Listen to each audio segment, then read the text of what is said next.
Hey guys, welcome to the latest episode of Beyond the Tape. This episode is the first in a series that we are doing with two of the most knowledgeable and interesting mechanically minded engineers, tuners that I know of in Australia.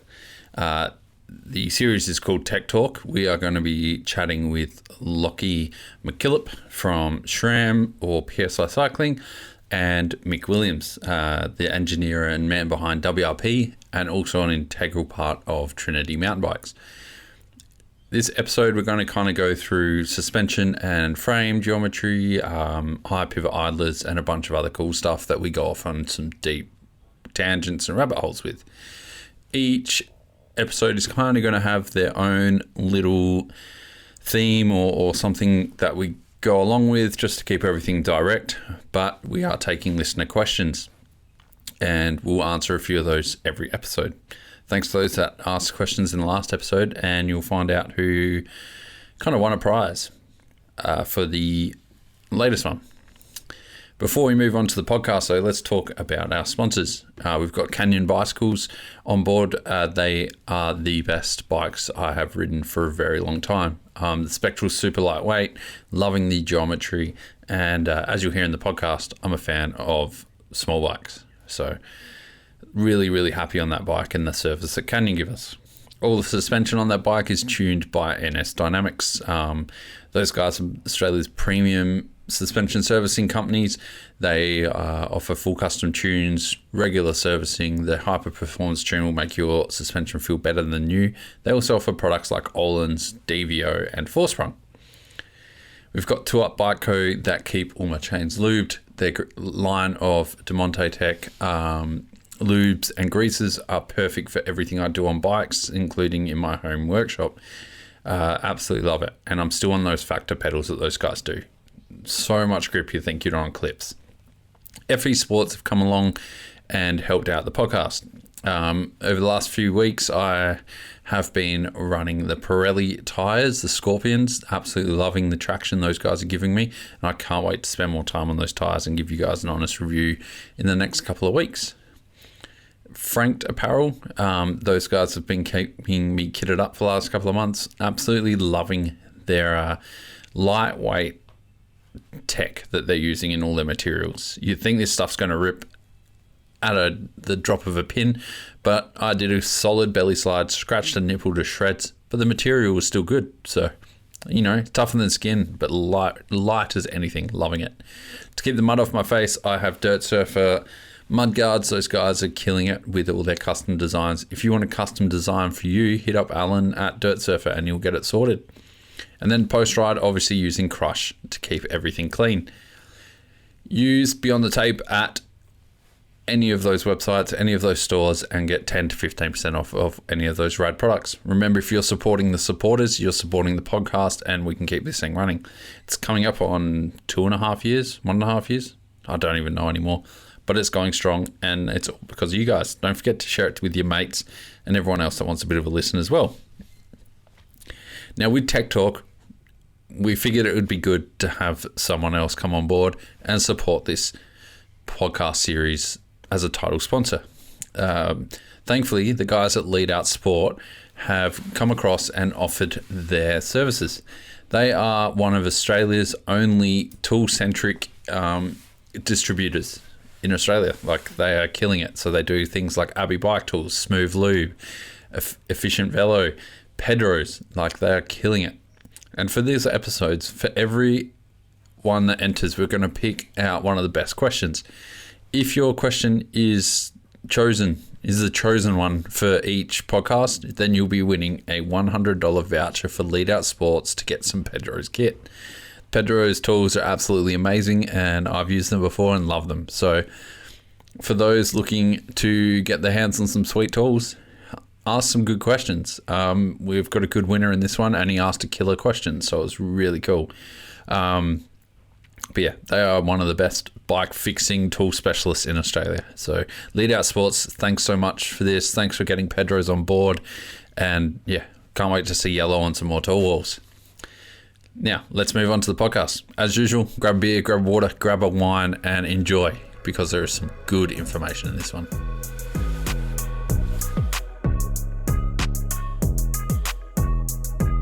Welcome to the podcast. It's Tech Talk, the first episode. You guys keen?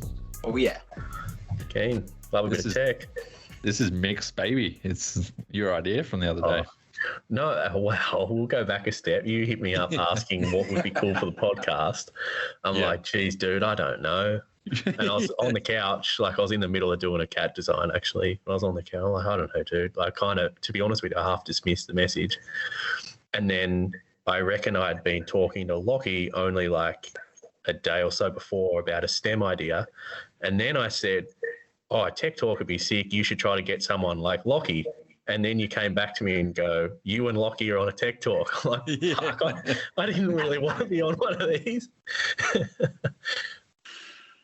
Nice. That's how it'll work. Yeah. So, yeah, now I've put myself right in the firing line to say something stupid regarding tech. But That's all right. It's good. I found like these three people kind of episodes have been really popular, like Giant Baxter and stuff. It's good. And yeah, I guess you can cover a lot of content pretty efficiently, hey? yeah. And kind of got the idea from that. After you said it, I was like, oh, cycling tips. Like they do that with Rome and a few other guys, and it seems pretty sick. So Dave Rome actually replied to it saying sick, so that's pretty cool in my book. That was a big tick. So The first time I met Dave Rome was the other week at Handmade Bike Show. And yeah, he's a pretty cool dude. he's He's helped us a lot. Yeah. yeah. Owns a tool or two, apparently. Like has one or two tools. It's ridiculous. It's awesome. It's amazing, and I have been slightly down that rabbit hole, and I'm nowhere close to that. And yeah, I'm just sure it would cost a lot. I did like that he put one up last night of his new Nipex pipe cutter. Looks pretty sweet. I do want to buy one of those now, actually. Yeah. Love a good pipe cutter. Yeah. Mine's not great, so yeah. Well, it's always like you end up, or I've found anyway, it's so easy to just fucking go to Bunnings or something to buy a pipe cutter for a bike, and it's like a pipe cutter. Whereas his was like this neat little, little pipe cutter for kind of perfect for seat posts and bars and stuff. So. Yeah, it looks sick. I'll never forget when I was a kid, I was like, Dad, can you cut down my bars? He's like gone to the shed and got like pipe cutter for like 4-inch round pipe. He's like, yeah, this will do. Jeez. Just bends them in the process. Do you want to give us a little bit, enough about Dave Rome, do you want to give us a bit of an intro into who you are? So we've got Lachy and Mick. Lachy, did you want to go first? Yeah. Let us know who you are. I'm Lachy. My last day of working at SRAM is tomorrow, actually, so I'm no longer the SRAM guy, but I'm working for PSI, which is the distributor for SRAM, so I'm still very much a SRAMmy. I fix things at events for people, and I try to ride a bike, and my job that I've got now as of one more day has been training mechanics on how to fix and service SRAM stuff, so Sick. kind of the gist. Now you're going full marketing executive, I believe. Full marketing executive, yeah. And how about you, Mick? For those who don't know, who are you and what are you going to do? I own WRP, which is Williams Racing Products for anyone that doesn't know the acronym. I'm a bit of a bike rider at heart. Kind of been taken, up until 2019, sort of taken racing sort of pretty seriously as well. Thanks for having me on, Darren. It's all right. No worries. Thanks for the idea. You better put that intro in this podcast. Yeah, I'm just going to cut it to make it all sound like it was your idea. Yeah. It started with 15 tequilas. And yeah. Gin and tonics. Gin and tonics, sorry. Yeah, Clean living. Clean living. Sick. For this first one, I think we wanted to go down the route a bit about suspension and stuff. Mainly, I figured it would be a good idea because obviously Trinity are doing that high pivot, high track system. Hang on, I want to see, where is it? Can you see it over there? Is that the right way? I don't know. He probably couldn't see it. Did I go the wrong way? I can see some. I can see some boxes. Yep. Yeah. Yeah, so you got the Trinity with the high pivot. Mm. And then Canada, which is a part of PSI, has got their new high pivot out. And we've seen Forbidden, Trek have got a high pivot. Norco. Yeah, I don't know who hasn't got a high pivot now. Seems like it's a bit crazy. Well, there'll be a lot of brands that don't, that are most likely have some type of high pivot. GT's got one now too. Yeah. Yeah, true. Yeah. Yep. Comments are obviously the number one. Obviously. Yeah. Yep. Yeah. You even forget about it. For sure. I guess we'll start with you, Mick, and your kind of ideas about it. But why did Trinity kind of go down that route, and what's your thoughts? Yeah, for sure. So I guess to step back just from a mechanical point of view, like I've ridden a Supreme now since 2018 was the first Supreme that I had, like high pivot, obviously. So outside of just a mechanical standpoint, from a riding standpoint, like the first time I jumped on one, I was like, these are pretty good for going fast, like through rough stuff. That was unlike anything I'd kind of ridden before. And there's certainly been brands that did high pivot a long time ago, kind of late 90s even. But of the modern era, Common Soul Supreme was probably the one that did it sort of best. But onto the Trinity one, yeah, I think firstly, I'll say that Chase, the industrial designer who's part of Trinity in California, he did the original design for Trinity. So I didn't come up with the concept of the high pivot for the Trinity. Like that was kind of the design concept when I came on board with it already. But certainly the reason why we kept the high pivot was for the reasons that, reasons being that, around the high pivot whole thing, which I'm happy to kind of go into, and that is basically rearward axle path is just so good on the rough stuff. Obviously, the high pivot and the high idler are two sort of separate things, but they're used in conjunction with each other to make the high pivot work. Because if you didn't have a high idler with your high pivot, you would just snap your chain because you've got so much sort of chain growth there. And then by having the high idler to avoid the chain growth, like the chain snapping, obviously then means that you don't get so much pedal feedback. So it kind of all goes into one. But the majority of the time, why you saw it on all the downhill bikes to start with, I guess, is that it's hard to tune a high pivot with also having really good pedaling efficiency. So that's why a lot of the downhill bikes and whatever have had predominantly high pivots. So why I think you're starting to see them coming in now is because there's been so much development over the last couple of years around geometry and ergonomics and whatever and around bike design to actually kind of make it work. We put a lot of, from sort of first-hand knowledge, we put a lot of work into, and Chase put a shitload of work into Trinity, into developing a system that would make a high pivot actually pedal well, mainly to do with anti-squat numbers and all that type of stuff. I think that's why they're starting to come in now, because the industry's kind of cracked how to do it. And obviously, enduro bikes are getting really big in travel too.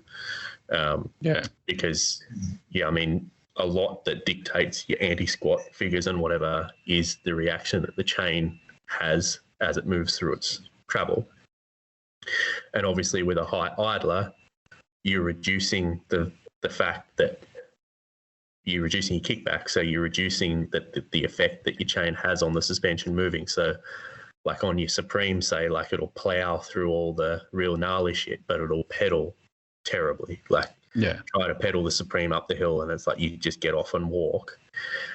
So it's that total sort of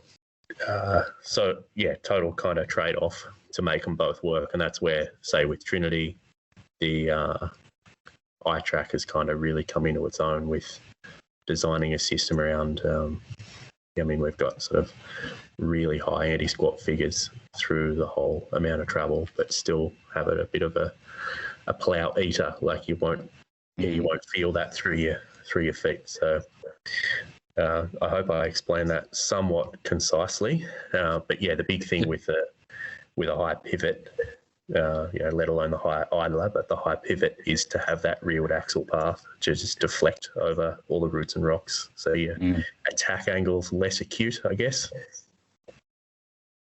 Yeah. And Lachy, you've been on like the opposite of high idler bike for a long time now. Yeah. Like I couldn't put more of an opposite bike than Maestro probably, because it is probably the best pedaling bike, but like sharp edges on those bikes don't get absorbed as much. Like you have to do a lot of tuning, I found, to get them right. Which is funny because I've been tuning mine a lot and it's way better, but now it doesn't pedal as well. It's a fine line, right? Like the bikes I'm on now. It's a double-edged sword, eh? Yeah, like it's a 130 mil bike, so I probably don't completely need the rearward axle path, but like it makes sense. All of the high pivots make sense in the way that you're riding forward. You prefer to take that impact from front on as opposed to just going vertically up. So it definitely makes a lot of sense. Like it's interesting now, more and more bikes are doing it, and I wonder if shocks come into play slightly with that too. Downhill's always sold enduro products, and you've seen that from the original Pike when they went to black anodized tubes, and the Boxer, was the proto for that. So it's interesting to see. It's good to see proper numbers coming through with it. And it's obviously something I think is here to stay. Like there's been iterations throughout the past that have been around, like Zerodes and a bunch of German brands and stuff. But this is probably the first time I think they're really going to stay and actually get figured out more. You know what I mean? So for sure, there's a lot of figuring out that. Yeah, and I think that's sort of where I was heading to with I think the brands are starting to kind of figure out how you make a high pivot bike also pedal well. Yeah.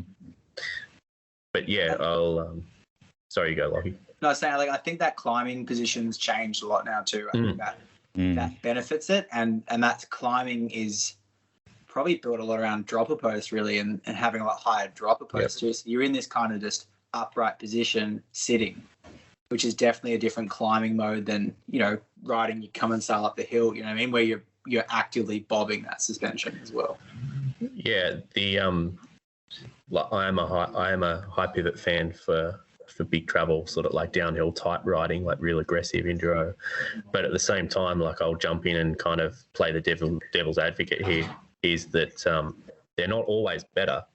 That's the other thing, is that a high pivot bike can be a pig to turn, and it can be a pig to jump. If I wasn't racing, I would probably not have one, to be honest. If I was just riding park, I wouldn't have one, because it's really funny because as you go through your suspension, the rear wheel's moving backwards and the rear wheel's moving backwards and your front wheel's moving backwards. So if you were to stay purely static on the bike, effectively your center of mass is moving forward. So it feels a little bit weird. I remember the first time that I got my first Supreme, I actually kind of struggled to turn it, because when you sort of laid it in, if you're really compressed in a corner, to stay centralized on the bike, you were almost having to move backwards, which kind of felt real weird, because it was growing. So it's an adaptability thing. You adapt to the bike, of course, but there are sort of disadvantages to the system too. If you just wanted to rail slalom corners, a rearward axle path isn't going to be good at all. You want to be able to weight that front wheel real good. And then they do feel a little bit weird jumping too. That's why the common sail guys, all the free ride guys, are on the Furious, not the Supreme. Yeah, it's funny you mentioned that, because I was on the Craftworks, which runs the same suspension design as you guys, or very similar. I think you guys use a bit more of a horse link, whereas this was the original HVP, high virtual pivot, that the market just kind of glossed over. But we won't go down that path. And then I wrote, so you have to, I couldn't work out why I kept losing, why I kept pitching forward in corners and stuff. And it was the exact same thing. It's your bike almost goes backwards underneath you. It does, yeah, for sure. But then like in the rough stuff, you just push down more and the bike got more stable. But then if you want to change direction, you just lighten the bike up and it got smaller. So you could shorter wheelbase. And then I went to a giant and I nearly died in the first few rides because it was the complete opposite. Like you just got to really force that bike down to get any grip and stability. So it's all a double-edged sword, eh? And I think for one, it depends on what you're riding and like what you're doing and whatever, but it also depends on also just how you adjust your riding to it. Like I had a giant rein and I loved it. Like it pedaled so good. And for like, I'm not going to go bomb bright as fast as I would on my Supreme, but for like all the local riding I did, it was rad. Like it was real good. So I think it's just a bit of a compromise. It's always a compromise. Like, well, the other thing, and like I don't think it's huge, but like a high idler is going to have more resistance too. So I'd be really surprised. Like obviously, like there are advantages and disadvantages that are going to make themselves up over a whole race weekend. But no one that I know of anyway has ever done like a full like quantitative testing on how much extra watts it takes, like over an 8-hour enduro, how much extra watts it takes to pedal a high pivot just because you're pedaling through an extra cog and bearing. I don't know what it is. Like it would be tiny, but it's still going to be there. Because I remember that was like the first thing. Can't even remember who it was now. Like Mountain Bike Action Mag or whatever. Like when they first brought out the very first Common Soul Supreme, like the V4, like the original V4, was that they were saying like the idler position was just a little bit off in the way that like if you're in top gear, the angle of the chain was acute enough onto the idler that it would cause a fair bit of friction and you could notice it when you pedaled. Because obviously your idler is very small and it's not narrow wide or anything. The position that it hit the idler was enough to kind of bind a little bit. I thought that was interesting. Yeah, I definitely noticed that in the Crafty. Did you? Because it was designed around 11 speed originally. So was it in top gear that you noticed that it was a bit? Yeah, because I had 12 speed on it. And it would, in the easier gears, it would just, you could feel it and hear it binding. Like so I was getting told also that was a similar type of complaint was with the new Cannondale as well. But interesting. Hey. Yeah. I think it's going to happen with all. Yeah. It's still going to happen with your normal chainring though. You just can't hear it. Right? Yeah. Well, like it's feeding through this. So I'm putting a power meter on mine because I can't ride without power now because I'm spoiled. But there's heaps of stuff I do best with that in terms of where I normally ride. But yeah, like the thing is, I'm pretty sure at least the ones I've seen were an alloy wheel, right? So you're going to be wearing through another pulley. So like there is going to be that. And then as Mick's saying, it's like, what's the trade-off between reducing your fatigue from riding watts-wise versus fatigue you'll save from, lack of pedal kickback and the bike performing. So it's very an interesting one. Yeah. For sure.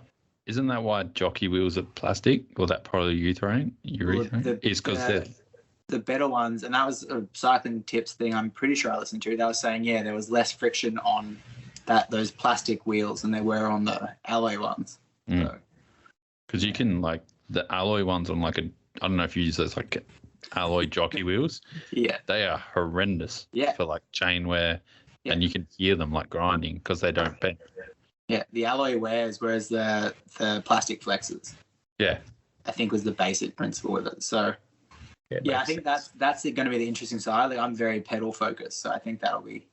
I've never ridden a high pivot enduro bike. I've ridden some downhill bikes. Yeah, okay. I think it will be quite interesting to see how that performs. I think the benefits of the suspension should outweigh the pedaling for the most part. Yeah, and that's that's the other thing as well, is that even enduro is, like enduro at an EWS level too, a lot of those guys can smash the climbs pretty easy. And obviously the climbs aren't timed. You just got to make it in a split. So it's like the climb doesn't really matter. Like if you're fit enough to make it within the split easy, or then what's an extra little bit of effort taken to get to the top if it's going to mean a few seconds on the downhill. It's a good trade-off. But yeah, it's certainly really interesting. It's kind of a bit of a rabbit hole, I guess, but I think like in generic kind of riding, I think so many people are oversprung. Yeah. You know, like if I was just riding my local trails, I wouldn't have a hype of it. Well, I don't. Okay. Like, you know, I've got a common soul meta for my like daily driver, and like it's good. It pedals good. Like you were saying, Lachy, like I'm guessing yours is a trance. Like Yeah. pedals super good. Transx's pedal's awesome. Like Yeah. But yeah, and like that's that's a whole different conversation. But I'll have two mountain bikes because again, precious. But I'll have more of that XC focused trail bike, you know what I mean, for all of that stuff, and then I'll have the dedicated enduro bike, you know what I mean? And that's kind of the place it's going. But then I see like one of the guys at work, so he had an Aurum. That's his most favorite bike ever. It was, and he put a Meg on it, and I've never felt a bike so supple in its suspension and a HSP. Yeah. Yeah. And so he now wants to get the new range. So it's like those bikes seem to now be replacing the downhill bike with the justification of you can do both, which is really, really interesting. Whereas before it was kind of like the other lower bikes could do both. Yeah. I think, it is very interesting. I think, I don't know. Even the bike park scene is changing a lot of things as well, because arguably a big enduro bike, like let's say a range with a triple clamp, like that would be an insane park bike, like for Queenstown or whatever. Oh yeah. So I think that's another dynamic too. You've got a lot of guys that had downhill bikes because that's what they use to park ride. Whereas it's like, hey, I can probably have way more fun on like a big enduro bike or whatever. But I don't know what the scene is like for you guys in Melbourne, but here we have very, very little like gnarly, technical, rocky trails. Like, well, you've got more gnarly stuff than what I'm down on the coast. I'm not really in Melbourne. You guys in Adelaide have way more gnarlier stuff than I have here, even. So, but we don't need a downhill bike here. Like that range is the perfect bike to race downhill on here. Yeah. Like that's it. That's what I think will happen more is like people will like down here that the downcountry bikes getting popular, and then the downhill bikes like Red Hill Way where all the Groms are just shredding like they were on downhill bikes. I think now it'll just move to these more capable high pivot kind of bikes for everything that's a lesser travel that they can kind of do a bit of both because they're not getting driven up top of the hill. And then that short travel class, well, the pretty much short travel is like anything that doesn't have a triple clamp. That's huge now for the race scene here. So I think that'll just get bigger and bigger. And then as Baxter said in the past, you just kind of hope that the tracks don't get made for that. It gets made for downhill bikes, you know what I mean? So, but yeah, it's interesting. Yeah. And I think that that is a good point, Lachy. I think it's so environmentally dependent as well. Like if you live in the Alps and you got a chairlift, like fuck downhill bike. Sure. Like you're never going to beat a downhill bike. But if I was doing no racing, I wouldn't own a downhill bike. Yeah, I'm going to piss a lot of people off and say, but like Adelaide doesn't build good trails. Like we get blue trails. Oh, I reckon you build better. You build better stuff than what's down here. Dude, I was there like a month ago, and we did 70 Ks, and it was rad. Don't get me wrong, it wasn't all downhill tracks or anything, but like there's some pretty good stuff there, man. I was impressed. Yeah, I'm going to stick up to Adelaide as well. I'm going to say it's pretty good. Stop hating on Adelaide, mate. But those trails you rode were old school trails, if I remember correct. Probably, yeah. It's all close too. That's what's so good about Adelaide. It's so close, man. Yeah. Again, why you don't need a downhill bike here? Like you just go and pedal. Who needs a downhill bike in Australia, really? Like Mick and you guys are ridden overseas. You need a downhill bike over there. For some tracks. I don't think you need a downhill bike in Australia. Like people probably other than a few me tracks. saying that, but like that 7-inch bike, like like when Specialized had that Enduro SX and stuff. Like I tested one of those. Like that travel range is perfect. You know, and if you can get the benefits out of what the big boys are running with that high idler and rear axle path, then, you know, maybe there'll be less and less downhill bikes. I don't know. Well, yeah, I'm going to like jump in there kind of on that point, Lachy. Is like what's really funny is because of just back to the high pivot and high idler kind of combination, is that what's really funny is I think that like a 170 mil high pivot will literally deflect over stuff as good as a 200 mil standard suspension. 100%. It's like, is that the thing? Have people been buying downhill bikes with more travel mainly because of the angles and that performance of the extra travel? And now will this design be better with less travel, which is what your bike sounds like it is, you know what I mean? Yeah, perhaps. Like we've got this, not to pump up the Trinity or whatever, but currently, like we've got it set. This one is designed to be a 170 mil with a 65 stroke, but it's got a stroke reducer in it, so it's only 62.5 mil. So, it's under that 170, and it feels like it's got a lot of travel. Like I rode it back to back with my Supreme, and you couldn't really, and it's a high pivot, and yeah, you couldn't really tell that it wasn't a 200, which is pretty insane. My point being is like my Meta is a 140 mil, just standard 4-bar, and like you can tell it's a 140, like it's rad, but you can tell it's 140, and you know by rights that the Trinity should be right in the middle between my Meta and the Supreme, and I'm telling you, it's like 95% the Supreme. It's it's nowhere near right in the middle. So yeah, I think that the high pivot, that's where it'll come in a lot too. It's like you can build a shorter travel bike that, compared to a traditional design, feels like it's got a third extra amount of travel just because it deflects over stuff so much better. How much rearward travel's yours got? Because I know the Craftworks had 50 mil, like it was something ridiculous. That's a lot. Yeah, I think ours, I'd have to have a look at the chart. I think it's like 34 mil. Yeah. So if you have 170 mil of upwards travel and then 34 mil of rearwards travel, is that increasing the overall travel of that wheel? Mm-hmm. It is. So that's why it feels bigger? Yeah. For that, like if you drew a line, vertically compared to a horizontal, like it's going to have effectively a tiny bit more travel, but I think it's more so that it's deflecting off stuff more. Yeah. So the point is, because it's deflecting off stuff more, it doesn't get so choked up in its travel as well. Yeah. Yeah. Well, that's the best bit of the travel, right? Is when it starts to go back. So you're just getting more of that. That's right. Makes sense. Yeah. Yeah, that's it. Better. Yeah. And that's exactly right. Like if you can stay in that first kind of 30% of your sag line, so it's like a trophy truck when they're pinning across dunes or whatever, and the wheel's just fluttering underneath it. Yeah.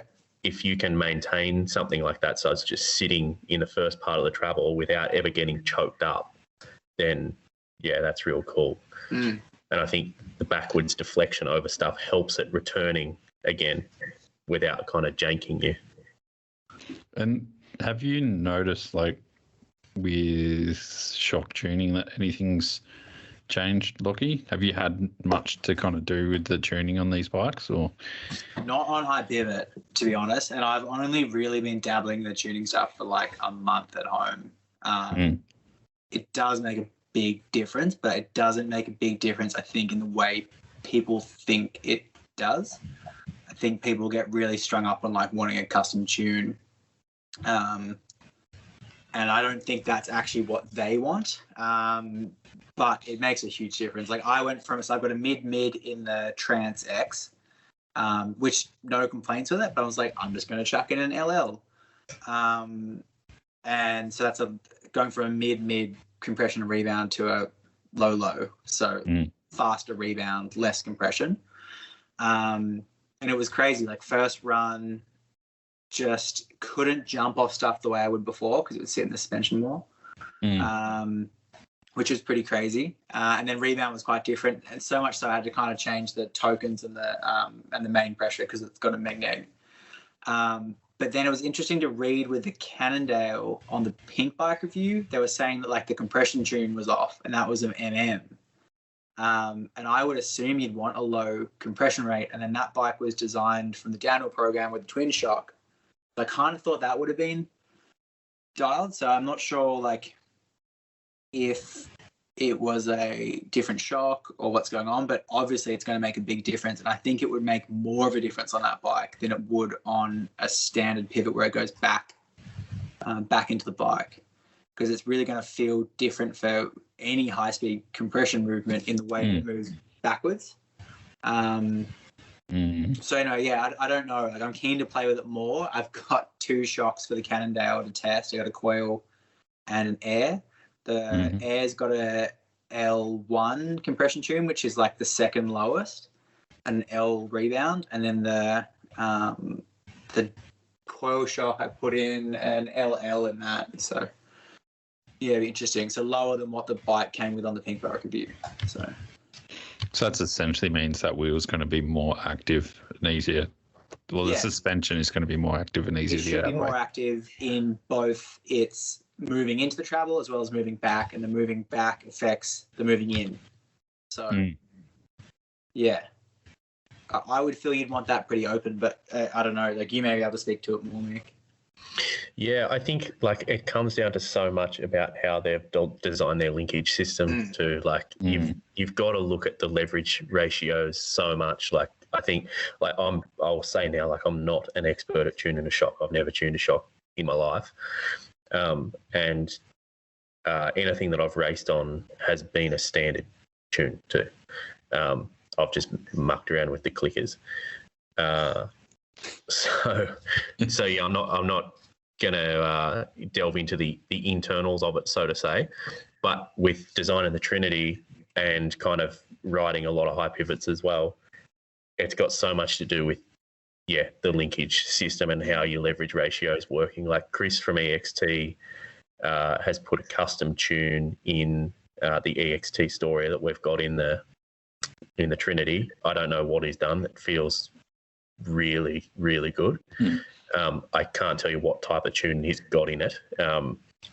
Should have probably asked him before this, but going back to what you were saying, Lachy, on my Supreme before this one, they were running like Vivids, so you had high and low speed compression, and I ran the high speed just all the way open and just controlled anything like track dependent with my low speed. The current Super Deluxe I've got in has just got low speed compression and rebound, so it's a little bit less, but for that bike I just felt like, because it was such a sort of a chatter eater, you could just wind the high speed just off and just let it eat.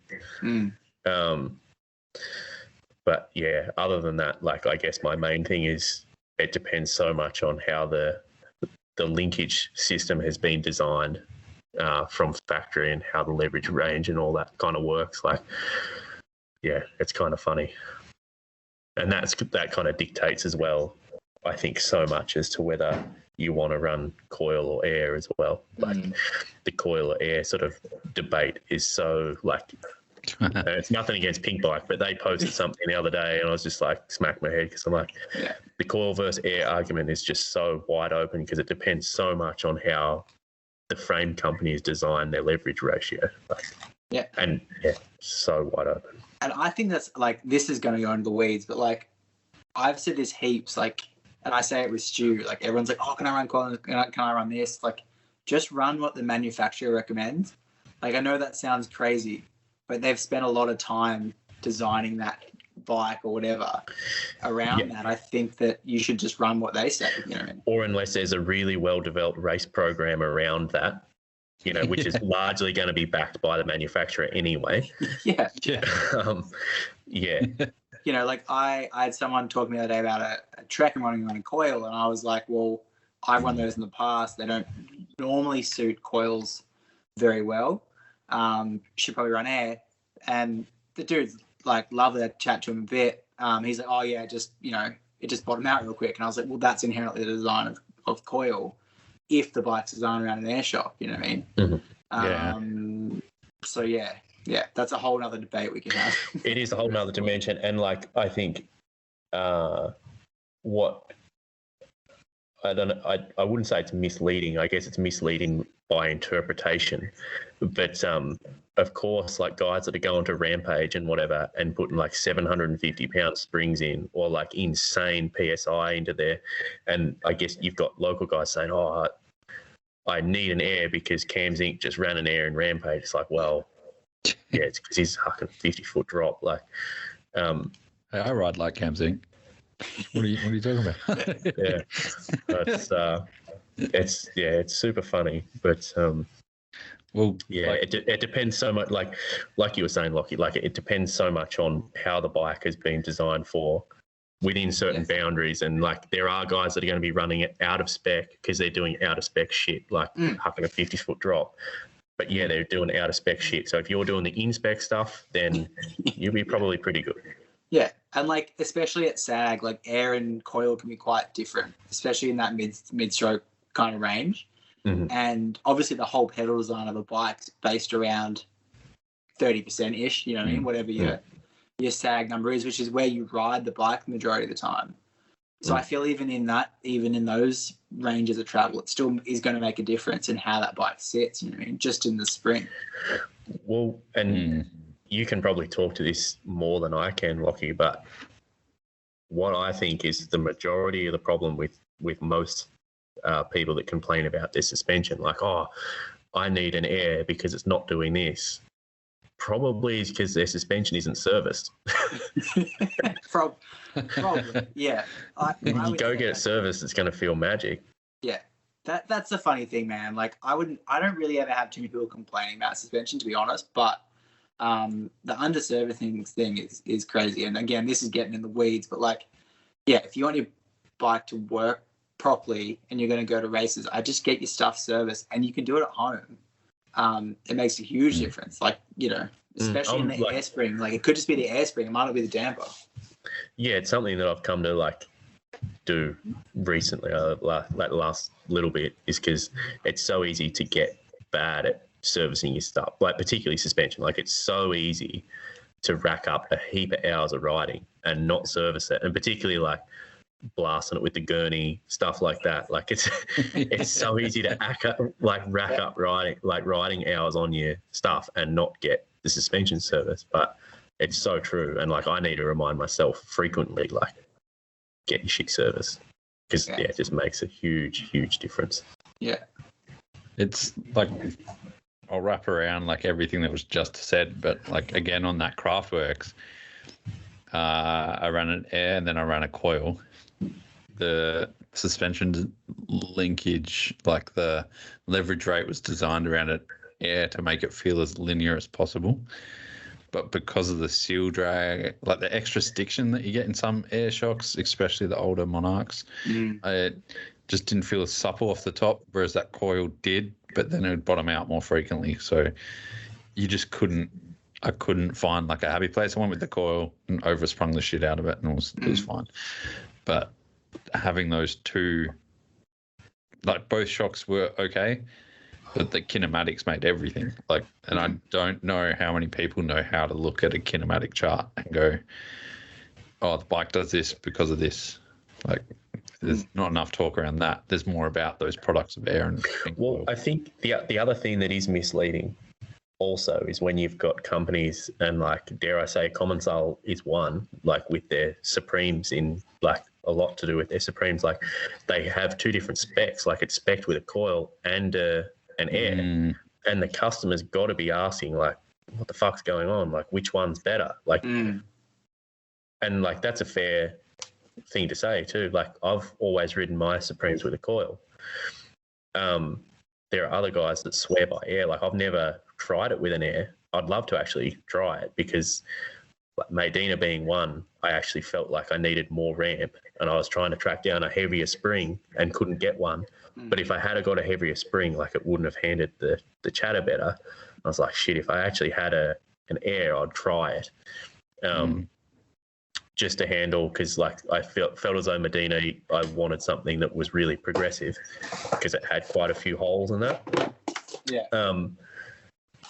But back to the point, I think that can be very misleading to the consumer is when, things are specced with, two varieties. Yeah.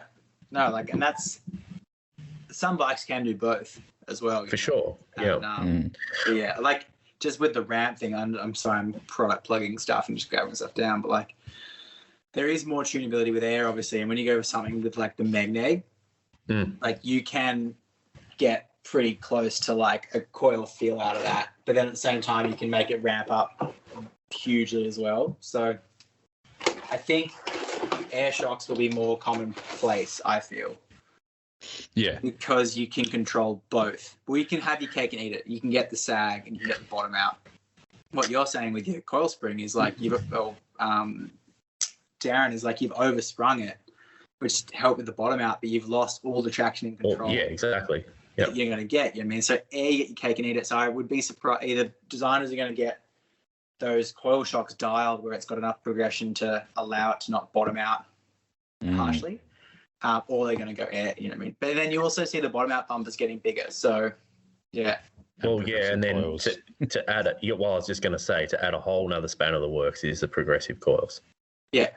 Which I don't believe in, to be honest. Like, I've never ridden one, so I really can't. Yeah. Like, I have ridden them in the forks before, and it is a bit of a weird feeling. Like, I think, in essence... Yeah, I made my own for a set of forks. Yeah. Custom springs up. Yeah. Yeah. Yeah, just out of the Corolla. In theory, especially in like motorsport, right, where the vehicle's the mass, in that the spring in most cases should hopefully move from one end to the other first.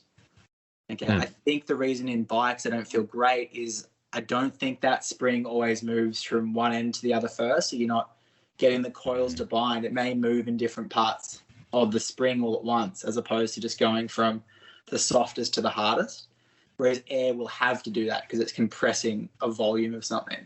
That's why I feel I don't get the full feeling of air shock. But then too, you're still limited on the bottom out. Like it'll still be limited to not the doubling of pressure of air. It's going to be limited at a certain poundage that usually isn't extreme. It's just a little range, you know what I mean? So.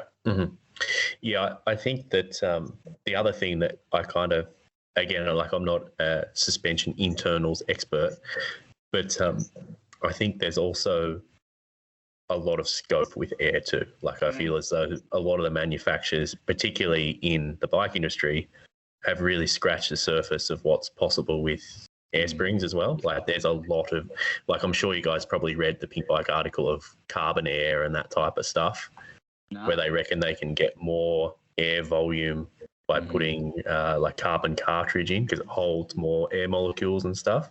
Okay. So you can basically change the volume of your air chamber without having a bigger chamber per se, like having more of this carbon air in there, which is like super interesting because basically you can, change your volume size just by inserting or swapping inserts, which when I read, I was like, really? Like, doesn't seem, it's counterintuitive, but trust the maths, I guess. But, the broader picture is I think that, a lot of manufacturers really haven't scratched the surface with what's possible with air either, because like you were saying, Lachy, like it's so tunable. And particularly if you want to go down the track of like electronic suspension and all that type of stuff, I think the only way to really do it is with an air spring. I think air's the future. I think air is much like high pivots, really. Like now that's what's getting focused on, I think, more. And there's more bikes with it. Whereas before, the air shock was just the little XC shock, you know what I mean? For sure. It was lightweight. And it's the same with the high pivot was always a downhill bike, you know what I mean? So I think seeing it on more things makes it more tunable. I think that's why the Megneg's a thing. Like, that is an awesome product. It's just confusing to people. Like, yeah, for sure. Like most people that are serious about racing or whatever that run air will have a Megneg. yeah. And yeah, like to sort of broaden the topic a little bit, it's even like what race was it? Like San Diego, or whatever. Like Eli Tomac was running an air shock in Supercross. Yeah. And he won too, and everyone was like, "Holy fuck!" Like, that thing is working so good. Like, I saw it. Like, I'm not a huge moto head, but I saw like a snippet out of him like doing this rhythm section, and I think it had kind of some whoops in the middle or at the end or whatever, and like it was tracking so good. And he had it like, you know, whatever they've done. I think they're with KYB. I think, but you know, obviously they've got the big development money and whatever, but I guess a lot of people would have thought that like that type of technology in moto had kind of topped out as far as like suspension stuff, but sort of popping the can on air springs in moto, like in shocks, like they've come into forks obviously, but on shocks is like a whole nother realm. But yeah, I mean, to wrap up that debate about coil and air though, but like I had to pay full price for something the other day at a shop for the first time in 7 years. You must have annoyed them, yeah. It was brutal, $35. It was crazy. Still recovering. But for me to tune an air shock is, well, what's a Megneg worth? Like 150? Honestly, I have no idea. It sounds terrible. Yeah, yeah, let's say that. Like 150, and then spacers are like $35. Yeah. Like you might be 200. The progressive coil from race only springs is 350 AUD, I think. You got to get that right. Yeah, and you've got to get that right the first time. Like, yeah. And it's not tunable. That's the thing. Like, it is what it is. And my AirShock has 350 different spring rates from 1 PSI. Well, actually, it's going to have, 3,500-ish plus, because it's got 0 PSI to 350 PSI. Whereas that spring rate's got maybe like 10 pounds roughly. Yeah, it depends on what, preload. Like different companies. Some companies do 25 pounds. I think it's the lowest increments I've seen. Yeah, Olin's does that, but like the actual adjustability of that spring with preload isn't much. No, well, with preload, that's the other thing that sucks, right? So preload takes your breakaway up. Yeah, So, exactly. Yeah. Whereas with air, you can put the cartridge up, your breakaway is still 0. Yeah. Yeah. So I think like for usability, like air is number one by far. Yeah. We also mentioned, like you mentioned about big travel enduro bikes and stuff like that. This is the other thing we're kind of going to talk about. But we saw Formula release dual crown enduro forks, and then I don't know what that one of means. their riders, one of the orange guys, was on that this weekend as well. Well, someone in the Masters at the last enduro won on it. Oh, really? Yeah, okay. Yeah, I wasn't aware of that. Ancelotti, I think, are running him. Oh, yeah. And then we saw Intend have a 1.5. I had it. Yeah, 1.5. Yeah.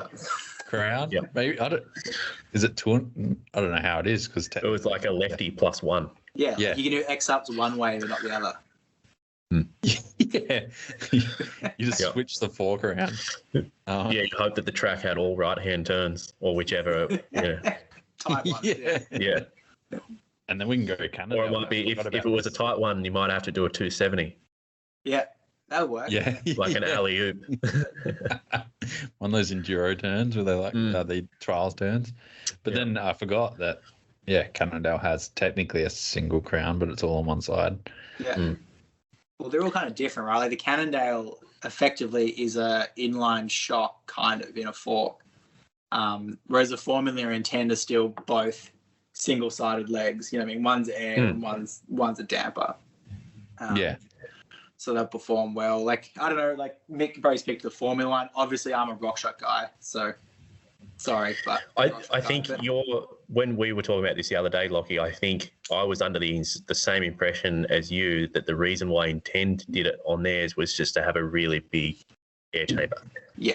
Yes. Yeah. So apparently it's to do with a real big negative. Yes. Which makes sense because if you have a big negative, you can pump up the main chamber to be quite big, and I think that makes sense. Like it speaks true to what a lot of the stuff RockShox's doing with a bigger negative. Yep. With the formula, like I have nothing against it. I've ridden a Formula fork before when I was working at A&B, and I wouldn't say it was a bad fork. Like it rode fine. But the dual crown thing, as you were saying, Mick, like I think in your little kind of note stuff is like, I would hate to be able to turn on that thing. Like I turn quite a lot. Yeah, like depending on the track, like, and that's kind of thing. Like downhill, it's just pinned, and most of your turning is from a lean, not a turn.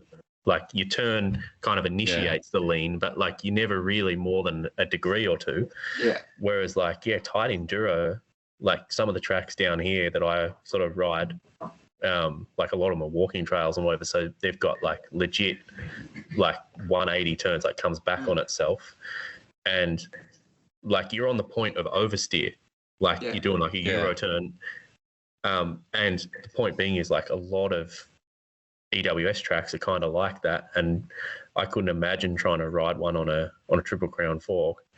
And I think the other argument from a lot of people is, like the Triple Crowns are stiffer, which they are, like they're a lot stiffer. But I think the stiffness argument like is a big debate too, because like a 20 mil axle is way stiffer than a 15 mil axle. Yeah. So it's like, so it make a difference, like, you know what I mean? Yeah, exactly. Yeah. So it's like, well, a Triple Crown's like the Triple Crown's so much better because it's stiffer, like it's better than the 38, whatever. It's like, well, it's kind of a bit of a redundant argument because you could be like, well, why don't you make a 38 with a 20 mil then? Yeah. You know? Yeah. Or tall caps. Well, yeah, exactly. Exactly. If you go down like the stiffness route, I reckon those lefties are one of the stiffest forks I've ever ridden. Like those things are so stiff. I think like just to wind back on this a little bit, like it's so much about marketing though. Like it's so much about marketing. I said this earlier, right? Like downhill bikes sell enduro stuff. I think. You know what I mean? Like I still see that, and it's cliche now, but like that's the F1 of the sport. And I'm not saying enduro is not the F1, but it's the rally, you know what I mean, of it. Yeah. I think it sells those products. Like, like I don't know if I want a stiffer fork. I haven't ridden the Zeb yet. I've got one waiting here for my Cannondale. I don't know if, I'm pretty happy with the Lyric with torque caps. So I don't even know if I run torque caps on that thing because it might just be too stiff. I think like you're right. Like, a friend of mine that I ride with, and like it's so funny, like he wanted one of the new metas just because it had the Zebs, and I'm like, dude, like it's not going to make that much of a difference. Like I run a set of Pikes on the front of my meta, and like don't get me wrong, if I had the choice I'd probably prefer a set of Lyrics, but like I really like the fact that they have a silver Pike, so I wanted to match it with a silver frame. And I also wanted to run it kind of steep, so I've got them set at like 140. So like that's fine for a Pike. But the point being is, like, dude, like the Zebs are massive. Like you're really not going to notice.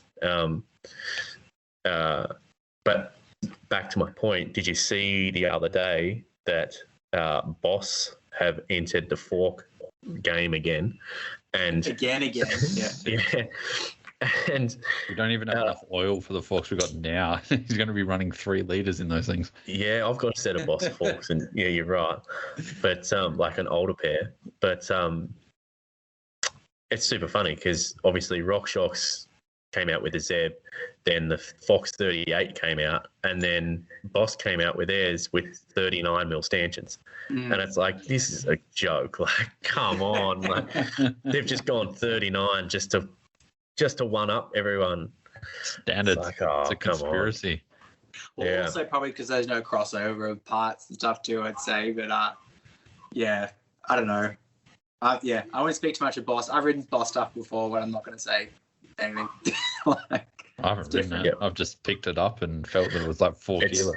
It's different. Like I've got a set of. Damped.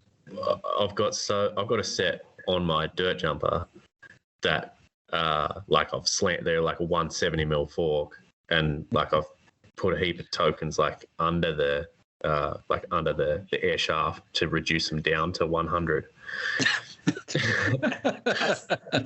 Backyard setup, but like they actually feel real good. But they are a pain in the ass to set up because it's like, yeah, they've like the bandwidth of compression and rebound is like so broad. Yeah. Like you can have it like you were saying, Lachy, like super, super damped where you're like no one would ever run this nth degree of setup. Yeah. And then you can back it off to the point where it's like a pogo stick and you're like, why would anyone run this? It's like, why don't you just narrow your bandwidth into a rideable zone and have like half a dozen clicks? But they're like, I'd have to go and count them, but like literally there's like 26 clicks or something. And then they've got high and low speed compression and rebound of like 26 clicks each. Yeah. It's like gnarly. Sick. Like I think they cost so much. More. Less is so much more, and like it's so like the Megneg thing, right? Like I love it, but you've got to spend like some time to set that thing up, and there's not even that many variables. It's like 5 bands you can put in the can, and like 4.5 tokens max in the main shock. Yeah. And that's too hard for people to figure out sometimes. You know what I mean? So like putting that other element of just the basic setup, like, woo. Well, I'll do a little sponsor plug, but like the Olin's stuff that I've been like, I haven't got it now because I've been paying retail for stuff. But the coil I had on the Craftworks had 5 clicks of rebound. Yeah. Like it was noticeable clicks though. Like too fast. Okay. Amazing shit. Yeah. But like you go to a Fox and it's 60,000 clicks and only every second or third one makes a difference. Yeah. It's like we've gone down to 8 clicks on rebound now. And like I was doing a stew with the new guy Zach at SRAM this week, who's rad. But like it's 8 clicks and it makes a dramatic difference. You know what I mean? Like it's way easier to get dialed in. You're like, this one was good or this one was bad. Like, yeah. Yeah. Were we going to jump in with Mick? You're going to be an advocate or something? Oh, no, I was just going to say, like, Fox, like, needing tools to adjust clickers. Like, that's ridiculous. Yes. Or you have to take that cap off at the bottom of the fork to get to the adjusters, and it's all muddy and fucked. Yeah. That's all right. I don't know. Like, I don't know about you guys, but I've been I've always been an on-track tinkerer. Like, I'll get halfway through a run and be like, oh, I don't know, I'm just going to try like an extra 2 clicks of low speed, and I'll put 2. So I'm like mid-run, so it's kind of continuous. So I'll be able to tell straight away, because I always feel as though if I get to the bottom, adjust it, by the time I get back to the top, I'll kind of have forgotten what the bike feels like to a degree. So like I haven't ran Fox stuff personally, but like, yeah, I'm an on-track tinkerer for sure. So I'd hate to carry around tools in my pocket. I'm the same, man. Like I was going to take a photo the other day, like my bike, like the knob, the anodizing coming off the low-speed compression dial. And it's probably from it touching like something, but like I just always use it. Like I always use it. And I'm the same. I like to do it straight away to feel it. And if I'm doing a run and I know it feels crap, I don't want to finish that run with it feeling like crap just to change it later. I'll just change it now. Yeah. I've even done it like on the fly, like sat down, reached down, and just done like a couple of clicks and not even stopped. But yeah. And on setup and stuff, we're kind of talking about a little bit here, but you're talking about all those clicks and those knobs and stuff. But say for me, example, on my Pikes, which I love, again, because they're less stiff than I love Pikes. They're good. They're almost as good as my Olins, but they flex more than Lyrics and they flex more than Zebs, and that's why I like them. Is they're similar to high pivot because the wheel comes backwards a little bit. I know it seems counterintuitive, but it feels good. But if I'm at the max of those clicks, which I am for rebound, and I still want to play around with it, on a Charger 2.1 dampener, how does someone go about dealing with that? Like, can I just put, because I think it runs like a 5-weight oil, in there? 3-weight. 3-weight? Can I run a 5-weight? Or No. God damn it. Honestly, like there's nothing you could do with that. But I would say, like, what pressure are you running in on? A lot. Do you know? I think like it's been a while. 125 with 2.5 tokens. Yeah. Okay. And you're trying to slow. You're at the max of slow. Yeah. Okay. And I just want to try it slower. Yeah. Okay. Like, there's not much you can do, to be honest. And no, I would not put a 5-weight oil in it. Like, but that pressure is not crazy high. Like, and it's only doing the rebound, like the low speed rebound. You know what I mean? So Yeah. like, that's pretty slow, man. I don't Yeah. know. It's not, though. I would like to look at your setup a bit more, and honestly, I think the air spring could maybe do with a bit more dialing in for that amount of like force in the spring. Just the thought. Yeah. Interesting. So like, there's probably a custom route you could go, I suppose, like, which is not something I'm aware of. But there's probably not a lot you could do in that yourself. It's a pretty gnarly little shim sack in there that I just would not want to touch that thing. It's tiny and it's very cute. No, that's what everyone's told me. It's like, do not touch that ship stack. Yeah. Could you, and I'm not a suspension tuning expert like you, Lachy, but I'm not an expert, but yeah. But are you saying like you're saying the rebound's too fast? So could you perhaps go down in pressure so it's not going to want to come out so fast, but put more tokens in? That's what I would. So go up to like 5 tokens and drop your PSI by like 20. Then it gets spiky. But it shouldn't get spiky because the pressure's less. 5's a lot. Yeah, that's exactly right. 5's a lot. I know. I'm just saying, like, to an nth degree, but like that's what I would try personally. Because maybe I'll go to. I like slow rebound too. I'm on like 6 clicks from slowest. Wow. Generally, I'm like 6 to 8 from slowest. Yeah. But I run a lot of tokens as well. Yeah. Yeah, see, that's where I notice the rebound is because you get that spike at the end of the spring and the rebound gets faster, right? Because the spring is putting more force back. It's true, but like the higher pressure you've got, the more it's going to want to spring back faster as well.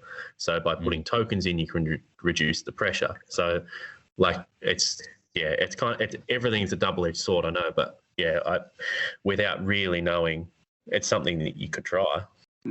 Like if your pressure was up way more than that, like that would be a different kettle of fish. But that pressure is not crazy high.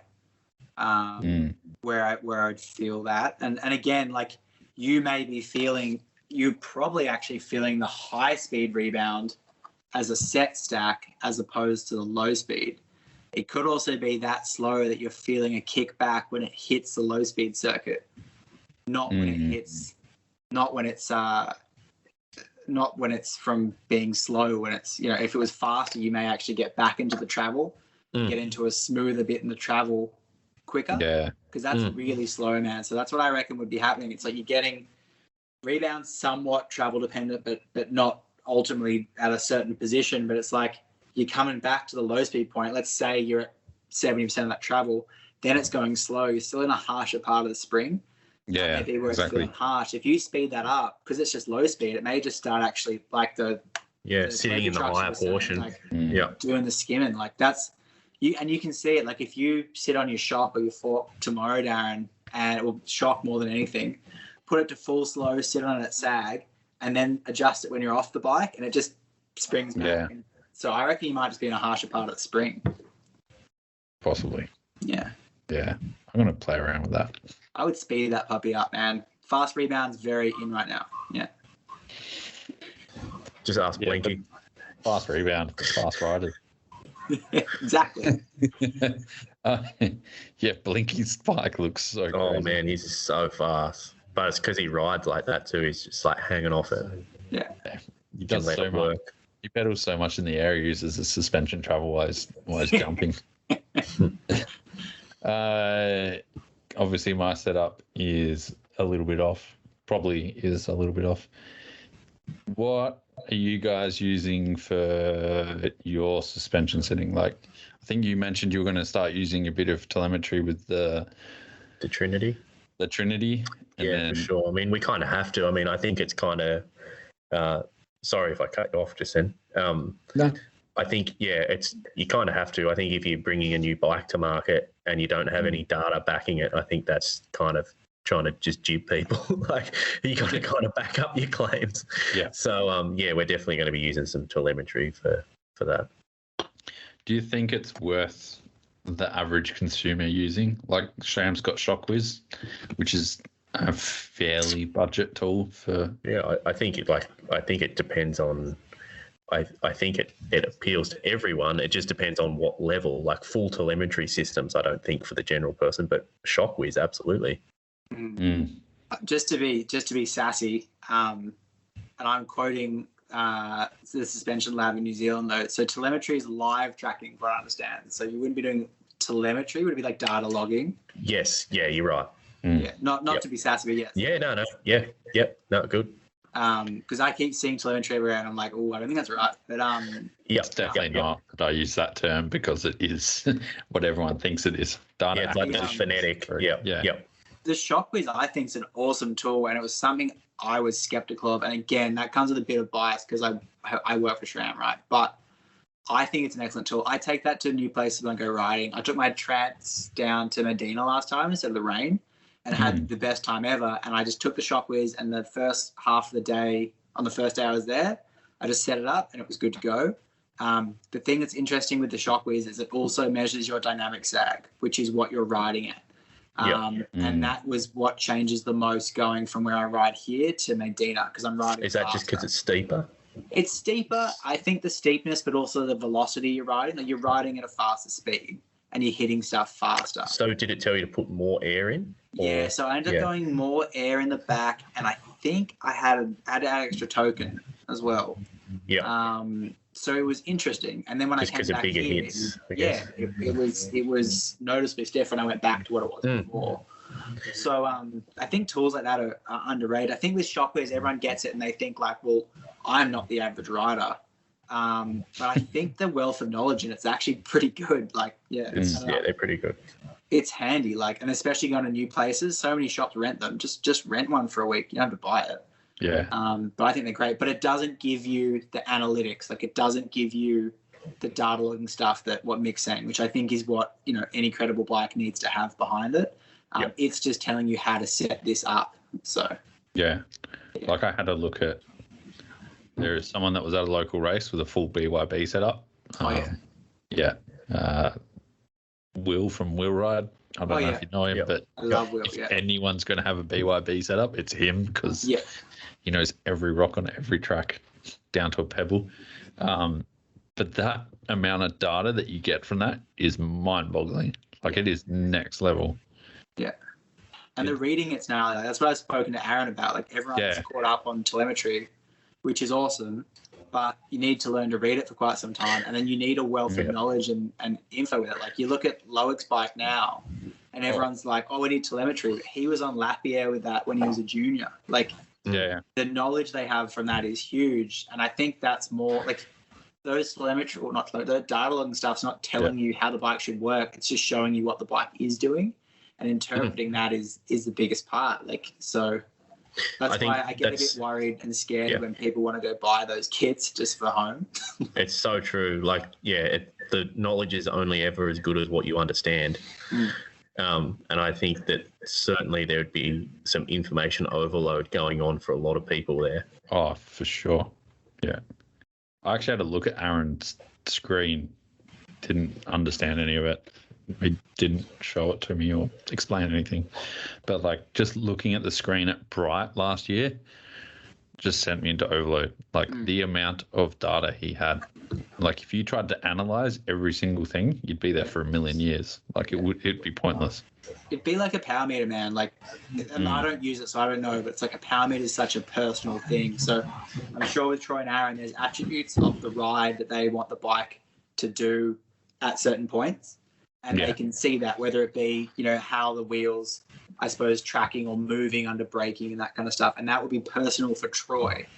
I don't think it's something you could just say for everyone as a blanket rule, this works in this way, because the person is dynamic, and they're the majority of weight on the bike. You know what I mean? So for sure, 100%. And I think just as much so, like when you were talking about car racing and whatever before, Lachy, particularly when the majority of the weight and the dynamic weight on sort of the bicycle as a net system, like rider and bike, the majority of the weight is the rider.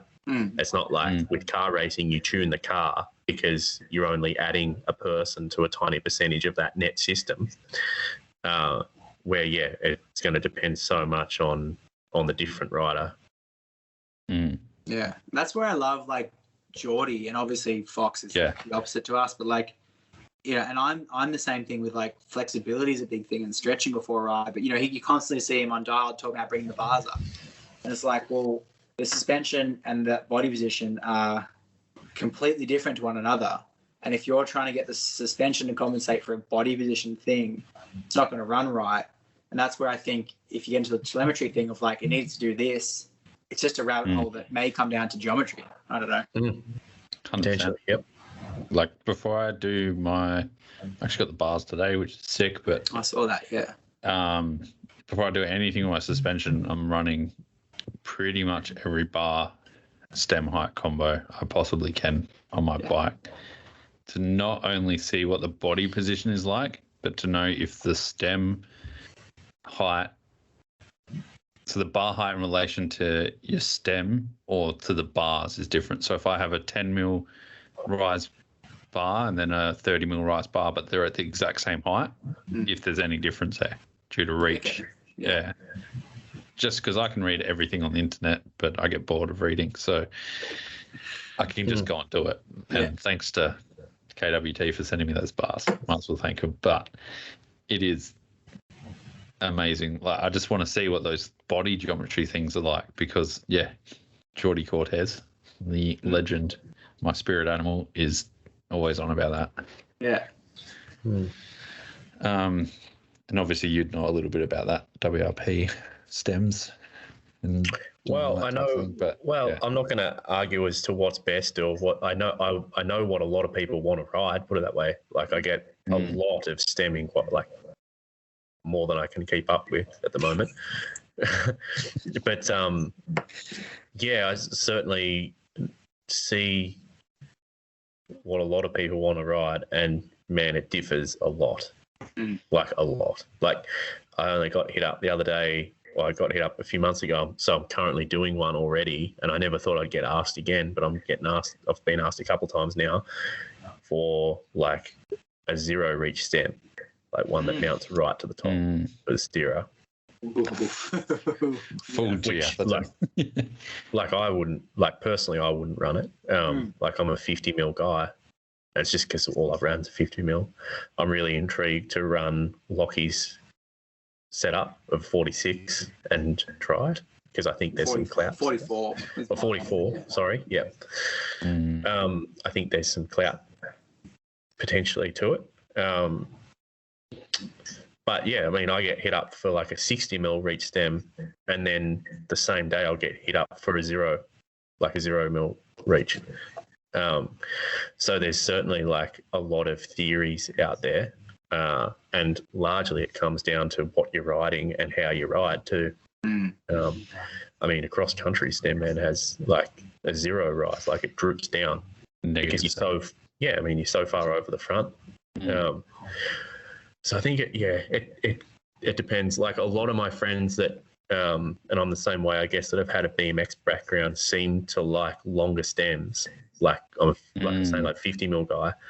And I think the reason why, and again, this is just speculating, but I think the reason why is because BMX, like you're always digging, like you're over the front, like strong arms, shoulder, and you're used to having weight on the front wheel. I think that feels natural. Like anything shorter than that, or anything too short, like a 35, 40 feels washy. It doesn't feel like you got weight on the front wheel, and it's not complementing your style. Because like I know for me and a lot of my BMX friends, like we're very kind of, sort of over the front, kind of almost leaning on our forearms, which complements that more forward body position. Whereas say like a lot of moto guys that transition over like just swinging off the back of it, and a lot of those guys seem to be wanting like 30 mil stems, like short ass stuff. So yeah, I think it depends so much. Like I was saying, I get hit up for all different types of geos. For sure. But the big one, like in regards to you talking about rise and whatever, haven't really thought about it too much, so I don't want to say anything sort of stupid, but it seems to be what most people like. And like when I think about it, this is what I seem to like too. It's like pretty well like a 0 mil or like 0 degree or 0 mil rise stem, but with rise in the bars. Like my current setup is like 30 mil rise bar, actually like -2 stem, because I'm running one of mine that I designed for Dave Habich.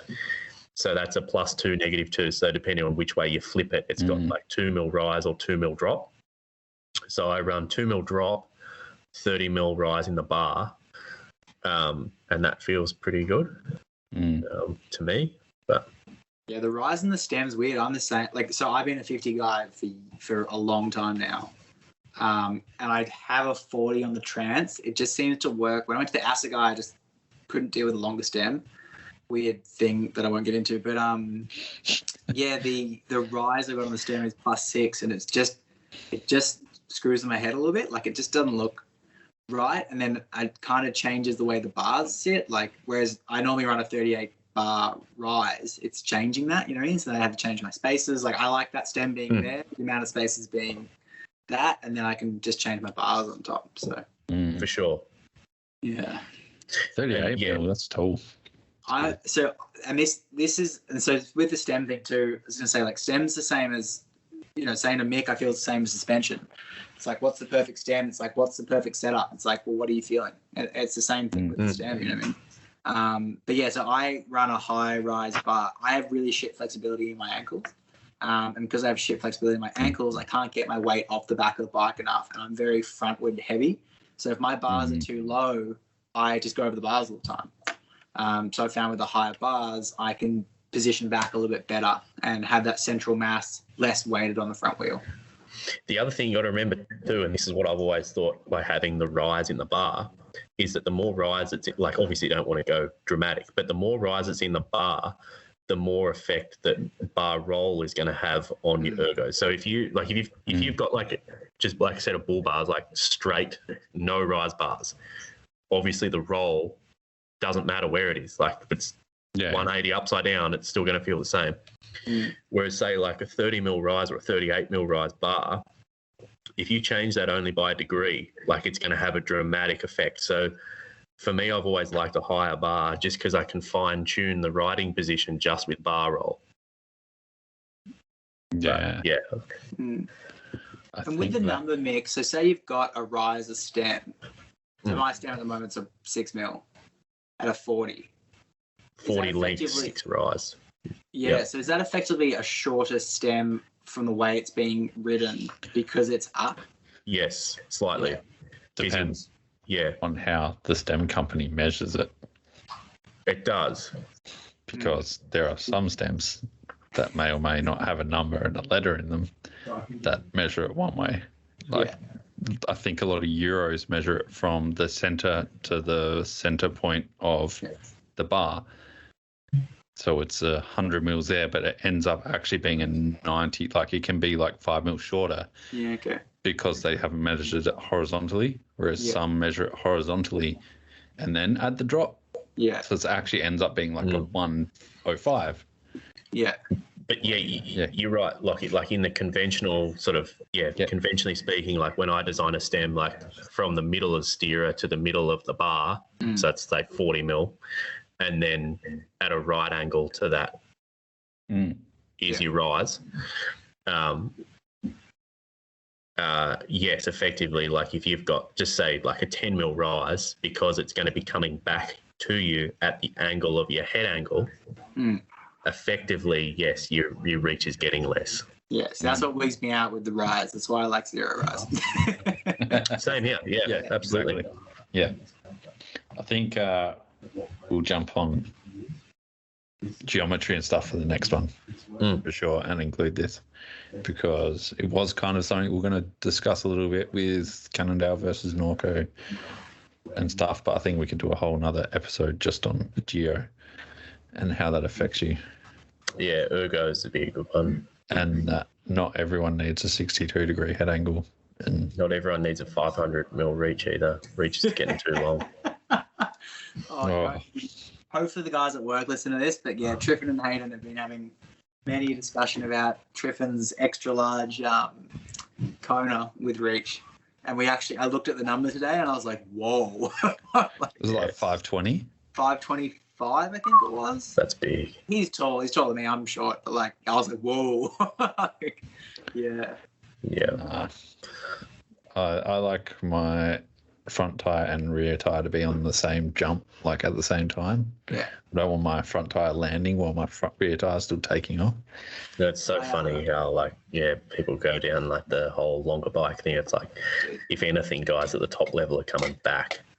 Well, if anything. So I did this last year with my Rain, and I never thought it was a good rate bike. It's not hanging the bike, but I was like, the size is perfect. I just can't corner. I'm just terrible at cornering, which I'm not great at cornering, so I just was that. Then, so I had the Rain at Medina as a large. I was on a large 27, but the geometry changed. And then I took the Trans down, and I rode everything way quicker than when I was there on the Rain, and I could corner. And I was like, I can ride again. And it's just because I did this stupid, I need a bigger size because I'm a racer. I'm not a racer.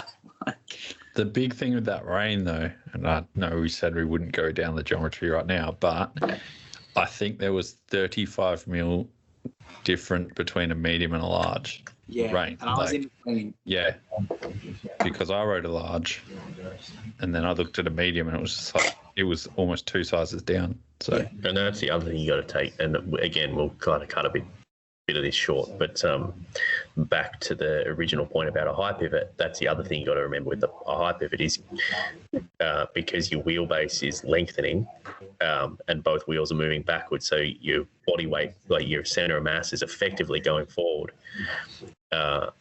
Is that it's real funny because you can get away with having a slightly shorter bike than what you otherwise might think because the wheelbase is effectively growing. Yeah. So it's getting more stable as it gets into its suspension travel. So it's not so critical to have a long bike for stability because it's going to get stability just by nature of going through its travel. Exactly. Yeah. That one in a good roundabout. But yeah, Geo for sure. Next one. Went down some hot or not type things. Just some quick answers here. I just like these type of quick things. Tire inserts. What are your thoughts, Lachy? Hate them. Just put a downhill casing tire on and get a suitable rim. Can you be more definitive on that answer, please? I just think I'll shine a little bit of light, I guess. I'm kind of, I hate sort of being agnostic about things, but I'm a little bit agnostic about this one because I tend to agree with Lachy. I have run straight tubeless for a long while now on everything, but I just run DH casing on everything, and I haven't had any. Well, and DH casing and good rims. Yes. Personally, I'm a EX471 DT Swiss guy. I've just never blown up a set of rims, and I've never ripped a bead off a rim either. I am testing a tire insert that Dave Habich has made, the fire tire, and the reason I'm running it is because he's going on about it so much, but it's legitimately light. It's legitimately light and got good volume. So I'm going to test it and give it a good run because it's the first thing that I've thought that I would actually be happy running, because I feel you're lucky, Kushkor or whatever, it's heavy shit. It's heavy, yeah. It is very track dependent, of course. There are some tracks where you would struggle to ride tubeless and anxiety free about not flatting, some real, say Mont Saint Anne or something, riding that at race pace. Yeah, you'd have a bit of anxiety on tubeless, perhaps depending on your level. But I think it's it's so dependent. I would never run tubeless on my. Well, I tried it. That's what I'm saying. I tried to run tubeless on my dirt jumper, Love it on the front. I still run it on the front, but the back was just a dumb idea. Like, just ripped it off. 60. Because I'll even go to the point in saying, like, I've ridden Dream Track at New Zealand a couple of times at Queenstown. The last time I rode it was tubeless front and back, and I'll never do it again. It was fucking scary. Like, there's a video of, because I was running like legit like 50 PSI in the rear, and there's a video on Instagram, and if you look closely, I was trying to keep it as straight as I could up the lip, and you can see it like squirming and kind of like scrubbing off the lip just because of the tire roll. Because like the rumor is that at Fest Series and whatever, those guys drill another hole in the opposing side of the rim for a second valve and run 2 tubes For the balance. Yeah. for the balance, and in fact you got 2 downhill casing tubes in there. So it depends so much on what you're doing, I think. But like I think inserts, like I was saying, I'm a little bit agnostic about it, so apologies. But my current setup is just tubeless front and back. Yeah. I've been spoiled, so I was on the testing program for those Zip wheels for like 2 years before they came out. Right, yeah. But this is, it's going to sound like I'm taking the piss, but I haven't cut a tire since I've been on those, and that's been 4 or 5 years. Like, I don't even know why I carry a tube anymore. And I have changed casings for stiffness feelings. Like, I had XOs and I've gone up to double down and XO plus. But you can't run those for downhill too, and I don't ride downhill really, you know what I mean? So I think there definitely might be places for them, but yeah, I just see people running lightweight rims and lightweight tires and then running Cushco, and I think it just defeats the purpose. But yeah, I agree on that point totally. Yeah. My favorite insert is air. The rims for sure. Like, there is a company of rims, and if anyone follows my personal Instagram, they would have seen this. But I went through 8 tires in 3 months. Yeah, right. All of them were cut at the bead. Like, every single one. 35 PSI in the rear, downhill casing, sliced it. I had a 15 centimeter cut on one tire at the bead where it was rubbing through, because they didn't make the rim bed. The rim, like the bead width, almost like where the rim is sharp. It was 2 like mils at the seat there. Yeah, where it like seats up. It was like 2 mils. I'm not kidding. It was basically a knife. But then you look at DT, Zip do it. The guys at Noble actually do it for a rear. They made them like 4 to 5 mils, and you don't pinch flat as much because it's like a blunt knife. Yeah, makes sense.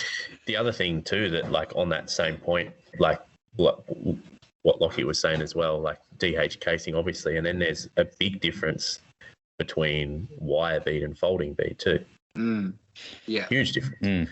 And then to go into another thing too is like I've noticed with Maxxis, and not meaning to shit on Maxxis at all, but there's a really big sort of diversity in tire dimensions too. Like, I've got tires that have been so difficult to get on, and then I've got other tires that are exactly the same model, bead, whatever, and they go on real floppy, and it's like only say a millimeter in dimension, like in diameter difference, will be so easy to get on versus off.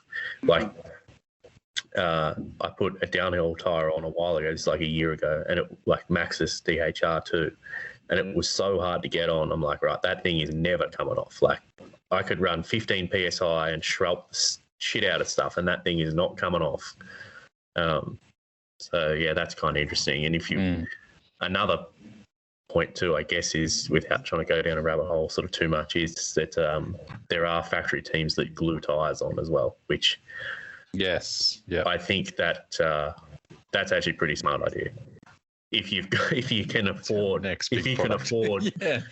glue tires to rims, it's like it's a one run shit.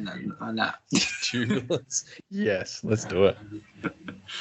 But it is a good way to poach if you're willing to get in there with a little scalpel and whatever. It is a good way at World Cups and whatever to poach rims, is to find a team that glues tires to rims because they have no other way but to cut all spokes. And you can poach some very good rims. Yeah. And send them back home to your mum and dad from Switzerland and score 10 free EX471s. Yeah, that's a good note to end that one on. I'm going to skip one here, but yeah, they're not coming off in a hurry. I want to go with another one that had both of you on the opposite scales, but electronically controlled suspension. So we've seen live valve. It's out the back. I've actually got a Lachy with their old EI. It's out the back. Yeah, I know why you're shaking your head. This one works still. It's the one. Don't touch it. I said no. You can go first, Nick, because I started the last one off. Yeah. Look, I'm a mechanical boy at heart. Like I don't know. I love old cars and Harleys and shit, so I just love mechanical stuff. So when electronics mix, like I'm a fan of it. I reckon it's cool. But yeah, I'm just a mechanical guy at heart. Mm. I'm all about it, man. Like it's when I changed that shifting on my road bike originally, like it was the bomb. And I think suspension will be the same thing. I think it'd be good, and I think it'll be good for the masses as well. I think it'll be something that will allow people to ride better. I think, I'm just a big fan. I like having those controls, and I like tinkering and stuff. And yeah, I think it's going to be awesome. Yeah. I could go either way, but I'm keen to see what the SRAM electronic system looks like. There was a very, very small hint about it 2 years ago, and if anyone saw it, there was, yeah. I don't know what you're talking about, man. Yeah. It's because not many people I know saw it because they don't follow XC. That's all I'm going to say. But I'm very excited to see what happens. But I think for sure, I think your point was good, Lachy, as far as it will help people get on a good setup. Yeah. Because I think the reason why I say I like mechanical, I'm a mechanical guy, is mainly because I don't really understand electronics. And like, I'm one of these people that like needs to understand, like not just bikes, but I just like to understand the shit that I have. And because I don't understand electronics, I'm just a mechanical guy at heart. I'll be like, know how to fix it or make it or whatever. But putting my own biases aside, I think that it is a really good thing for people being on a good setup. Yeah. One quick one, like real quick, and then we'll go on to some listener questions. Otherwise, it's going to be a 4-hour podcast. C3PO's signature bike, the Pole Voima. You guys like that? Next question. Yeah. I'm just not into poles. Like, there are people, I think they're polarizing. People love them or hate them. And I just don't like the look of them, and I don't see their purpose. Yeah. That's what I'll say they're cool from a manufacturing point of view. I reckon, I respect it. They're cool. But personally, I wouldn't buy one. Yeah. Agreed. Not a fan of riding pole. We have a few people here with them, and they cop it everywhere. But I can't deal with that. I bet you they never heard that joke before either. Oh, mate, every time they're on the ride, every time I see them, just have to do it. That's the first time I ever heard it. Yeah. Oh, my God. Yeah. Well, I don't know anyone who rides a pole. Yeah. Getting rowdy, they're pole dancing. It's all good. There's so many jokes, man. Like, it's next level. So we had some listener questions here as well. I'm going to skip that first one. This is from Howie Clark, and I had to get it answered because it's Howie. We all love Howie. What is the worst bag practice in a workshop?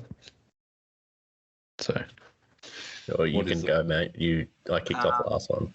I had a lot when I saw this. I was going to make fun at something that Howie not has done, but has fixed at the shop he's at, but I'm not going to do that. But it would be... Is that his current shop or the one he was at? Well, he fixed the thing at the current shop. That's all I'm going to say. But my most hated thing is people spraying out and this is dot focus brakes because I work with dot brakes, spraying calipers with anything, like anything that's not isopropyl and water. It's just, no, I hate it. And it just wrecks brakes and it's not good. Yeah.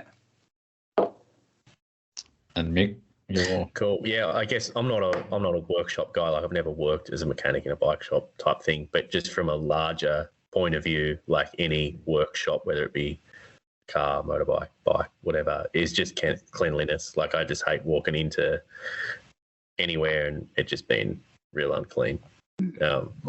And yeah, I'll say that. Like I'm not the best at keeping clean, and I know how much of a difference it makes when my own workshop's clean. It makes life so much easier. So, See, I hate clean workshops. I'm controversial. I like semi-messy, like old school garage setups, but that's... and can't find any of your shit anywhere. No, but I know where everything is. See, when I'm doing stuff, I'm messy. So like there'll be, like if I have a tool wrap at an event, you've probably seen Darren, my shit's everywhere. But I'll clean it up after every job. I think it's important so you don't forget to put shit back on the bike. Yeah, and that's kind of where I'm coming at it from as well, is like I'm not that good at keeping stuff clean, but it makes such a difference to me when it is, that I think that's like the biggest practice that I always reinforce myself. I'm going to say the worst bad practice I've seen in the workshop has nothing to do with the workshop or the tools. It's the people and being arrogant and neglecting base level bikes or kids bikes. Or ripping people off big time. Yeah. That's got to be up there, because I've seen so many people come in to certain bike shops, like none of the good mountain biking shops that I know of do it, but some of the inner city bike shops I have certainly seen rip some people off. Yeah, it's not good.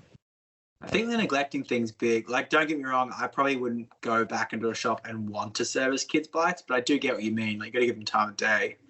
But that being said, too, like young mechanics, like that's your bread and butter for like a good few years. Like, if you can service up a Trek MT 220 and make it run schmick, you can build an awesome road bike. You know what I mean? Like, so you need to. I think people need to do that, and I think you're right. I think people neglect that and get too stuck on these fancy builds. Like, you need to get like a 6-speed grip shift setup going mint. You know what I mean? Like, and then you can work on opinion. 100%. Grip shift. Maybe not opinion, but like, you know, like if you can make that bike work, high-end bikes are easy. No, I just made the drew the comparison with the grip shift. Oh yeah. God.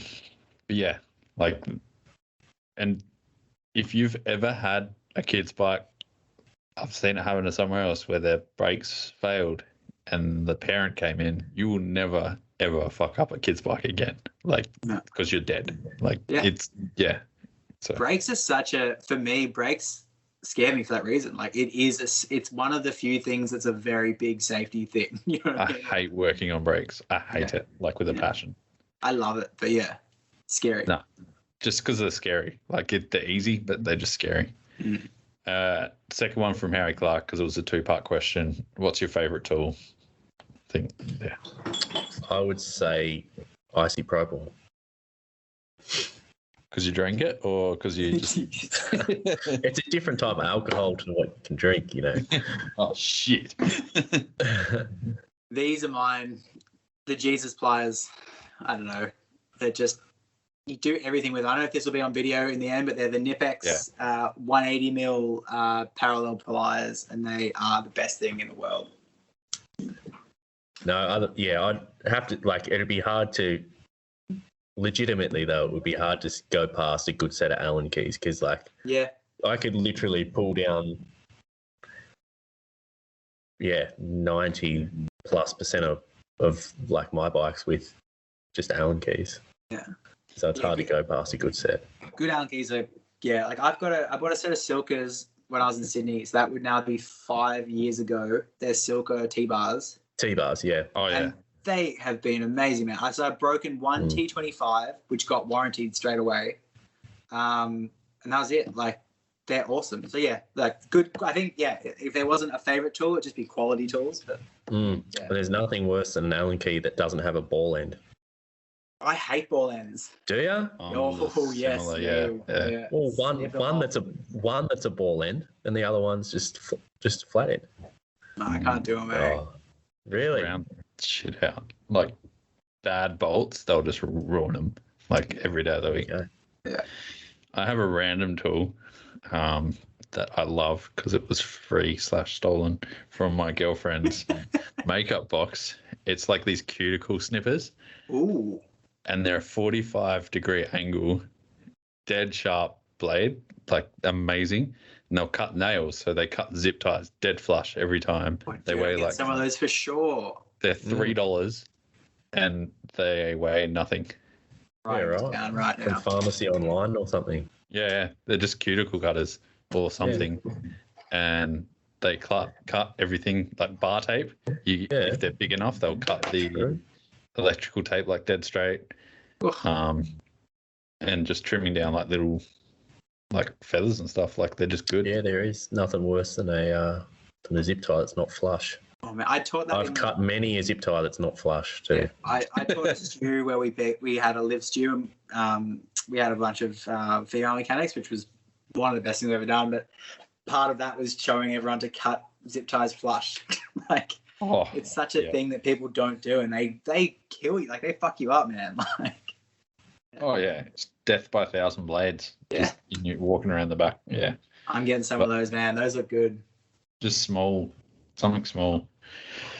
Maybe you could give it a recommendation to Nipex that they make a set. They probably do. But then they're going to be like, yeah, exactly. These are $3, and if I forget them, I go down to my servo or something or the pharmacy and I get new ones. Whereas Nipex, I can't afford that. I've got to pay retail now. This was the big question that I think this is probably the best question that we got, and this is why Lachy's been holding his shaft this whole time. I got to touch stuff, eh? Yeah, I know. I'm saying, what differs in our RockShox spring styles over the range of updates? Cool. This is a big one for Lachy. So I realized when I got home, I forgot to bring all of my props. So I kind of made one, and then I don't have the original one, but we can imagine. But I've got two of the most recent air assemblies from RockShox. Both of these are for Pike. Having a brain space. It's either a Pike or a Lyric. It's irrelevant either way. The original one is probably like 4 or 5 years old now, so you probably don't see a lot of them. But these were the ones that had like the massive upgrades. So they're both of them there. They are actually the same. Well, for the same travel, these aren't the same travel. These are the ones I just had at home, but they are actually the same shaft length. What changes is the internals. But so when it came out with the original Debonair, which is what everyone went gangbusters for in the upgrade, and it came on the lyrics that were red, was the negative spring increase. So before, your negative spring was just between these two seals. And on the older air assemblies, this was quite small, and they made it just like a little bit bigger in terms of space. And that was kind of all they could do, because once it crosses the dimple inside the fork, it can't be any bigger. If it's sitting over the dimple, which is what puts air in the negative spring, it won't be able to equalize. So there's only a finite amount of space that this can physically be from seal to seal. So what they did with the original Debonair was they introduced this foot nut, and then underneath the piston head up here, it's actually hollowed out. So the air would go into the shaft of the air assembly. So this like doubled the negative air volume. What that does on your air spring curve, if I had a whiteboard, I do have a whiteboard, it'd be too hard to get out. What that does is on an air spring, you kind of have zero breakaway when you have a negative spring, but it kind of ramps up a little bit at the start and then flattens. So the larger the negative, the smoother that line is. So it gets it closer to coil, which is what you want. And that's why a lot of older air springs, like they felt soft off the top, but they kind of felt a bit crap in the travel. And it was just that little ramp up. So that increased the negative space tremendously. But these air assemblies were the way they top out, which is when you get to your max amount of travel, is these would pneumatically top out. So when the air moved in, the air would fill up between the two seals and it would actually push back and it wouldn't actually hit the top out bumper on these. So they were really soft, but what people were finding is they could dive a little bit too much. Yeah. And it's because the way it ramped up when you pushed into the travel kind of put more air into this and sat you in the travel more. I was actually personally a big fan of this. It was really nice and smooth. But some people found it dived a little bit. So what they did was create the Debonair C1, which has just changed where the seals sit in relationship to the dimple. So this one sits pretty much straight on the dimple and equalizes straight away. So there's no pneumatic top out. It'll physically top out on the bumper. But the lower seal head and the lower foot nut have gotten bigger to allow for that space. So this is the same as that increase from this to this. And effectively, they'll sit in the fork at the same height. This one will just top out on the bumper. This one will pneumatically top out, but it'll just change the way the spring works. So in essence, these are the same, and all that actually changes is the seal head. So you can buy just a seal head and just the foot nut if you want it to sit up a little bit higher in its travel. But that's pretty much all you're doing with all the new air spring stuff. You're just putting more negative air in them. So, and your negative air, for people who don't, it's a rabbit hole we could talk about for half an hour, but the best way I find to talk about negative spring is it's like having a spotter at the gym. It just helps you, say someone's doing a bench press, it helps you get into the movement more. So it allows there to be no breakaway and allows the first part of the travel to be nice and smooth. So I'm against calling that an upgrade. I'm more of calling it a tunable part or something. It's like spacers, right? Like if you want, you can run either one. I feel like Sham calling it an upgrade was a little bit misleading. Yeah, I think that's kind of the only way you could say that it is. Yeah, okay.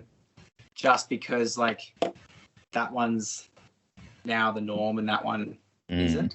But I was the same. Like I wouldn't say that this was a downgrade. Like I actually quite like this. I prefer this, but I didn't think that this had issues. And honestly, I didn't know many people who did. The only issues I heard from people was they'd freak out because the fork would sit in its travel, like about 5%. And everyone's like, I'm losing travel. And it's like, well, no, because when you de-weight the bike, you're going to full travel. But it's sagging under its own weight, which isn't a bad thing. So you're not losing travel. That was kind of the only complaint I heard. But, I wouldn't say that the new ones... I wouldn't say the old one's a downgrade. I wouldn't say necessarily the new one is an upgrade, but it will make your fork feel different. Yeah. On negative volume, how much grease do you reckon it would take to actually affect the negative volume? Just because there's a lot of chatter about that on the internet. Yeah. For some people. I see some pretty bad ones. For sure.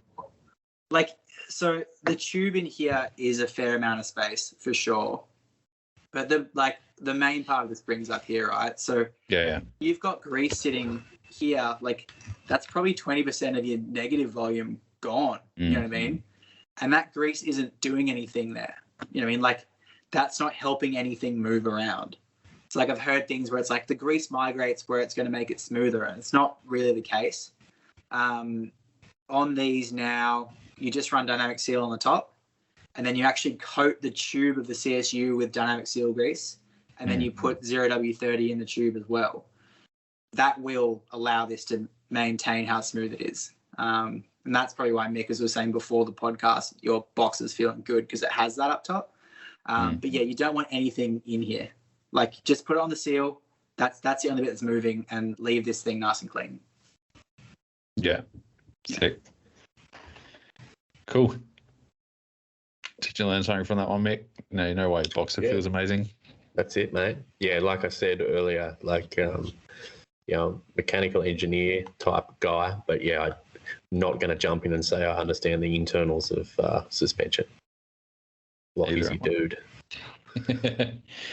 No, it's just the internals of marketing, though. He's going to lose all that knowledge. And straight out the window. Yeah. Right, so that was Charlie Petrel. So I believe he is one of the guys from YBC boy. He's Petrol Media. Yeah. Petrol media. Petrol or petrol? Petrol, I think it is. I think he's done a bit of spin on word there. Ah. I think it's Petrol Media. Hang on, I'll look him up. I do. He does take a good photo and does do a very good edit. That Cooper edit he did recently was sick. Yeah, that was pretty rad. He's doing cool things. And I need to confirm this, so I might edit this out. But I'm pretty sure he's going to get something from Pedro's Tools and the guys at Lead Out Sports because they come on board. So Pat wanted to come on and sponsor this, and we think giving some cool prizes to people asking good questions. So I love Pat. Pat is He might have renamed it. I think it was Petrol Productions or something at the beginning. Now it's Charlie Petrol Productions. Yeah, okay. There we go. CPP. Go have a look at his stuff because he's killing it. Yeah, he's a very good photographer. He took a really good photo of the FR stem too. And actually the stem I did for Luke Parker, that integrated gyro tab one, he took some really good stuff of that too. So I went. There we go. He's a good dude. Young lad, yeah. He, interestingly enough, I think he's one of the only people that actually manages just like a social media for a store. Other than Neville Jemison, I can't think of anyone else that's like dedicated social media. Neither. I'm sure they do exist, but yeah, both those dudes do it well, man. That's where it's going, dude. Like you need more of that. Like that's your marketing outlet, and those guys kill it. So yeah, we're just I was having a discussion with someone today about how much social media has grown. Like it's almost hard to look at it in hindsight and not believe that only a couple of years ago it wasn't how it is now. Yeah, man. Like it's unbelievable. A full-time job with planning. Like, like being super lucky to kind of hear some of the talk and shine from some of the overseas teams. It's amazing, dude. And to think 10 years ago when I was faffing around on Instagram, copping hate from people for wasting time on my phone, you know what I mean? Like, it's actually a thing, you know what I mean? Like, and obviously you can waste your time on it, but I think it's awesome. Yeah, like it can be a double-edged sword for some people, but I think if you look at it and don't actually take it too seriously, I think it's awesome. So. The other thing that I've noticed this year, I don't know if you guys agree, but I think from the World Cup and the EWS S's this year, compared to years gone by, there is so much content coming out. Like it's unreal. Like, and particularly from sort of satellite teams too.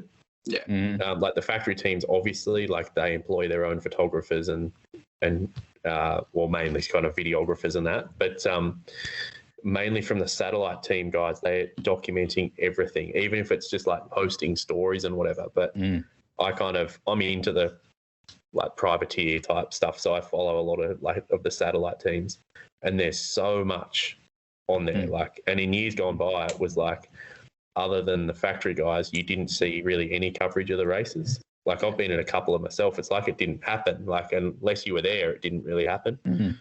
But yeah, there's so much coming out. It's unreal. I think that's where a lot of teams will be able to actually grow. Like if you're not getting results before, you never grew unless you were like growing riders and being that team. Now there's a value that they have, which is beyond results. You know what I mean? I think it's good for everyone, really. It's just hard if you're complacent. That's all. Even if you look at like the suspension companies, everyone knows who Geordie Cortez is. Yeah. No one could tell me any of the guys on RockShox. For sure. I've noticed that SR Sun Tour have really picked up their social media stuff as well. So we got a couple of satellite teams on them, and maybe it's just speculating because I follow them, but there just seems to be so much around those the guys that aren't the big players is, I guess, what I'm saying, which is really cool to see because a lot of people in days gone by really haven't seen the content from the races from anyone but Fox, Trek, guys like that. So I think it's awesome. I think if there can be more money getting into the sport or just more stories, I think that's awesome. You know what I mean? And it's the same for bike shops. If you can sell more product because you're putting up photos of mad bikes, like that's all the power to you. It really does for a lot of, I guess, it kind of tells the narrative of the week of the World Cup.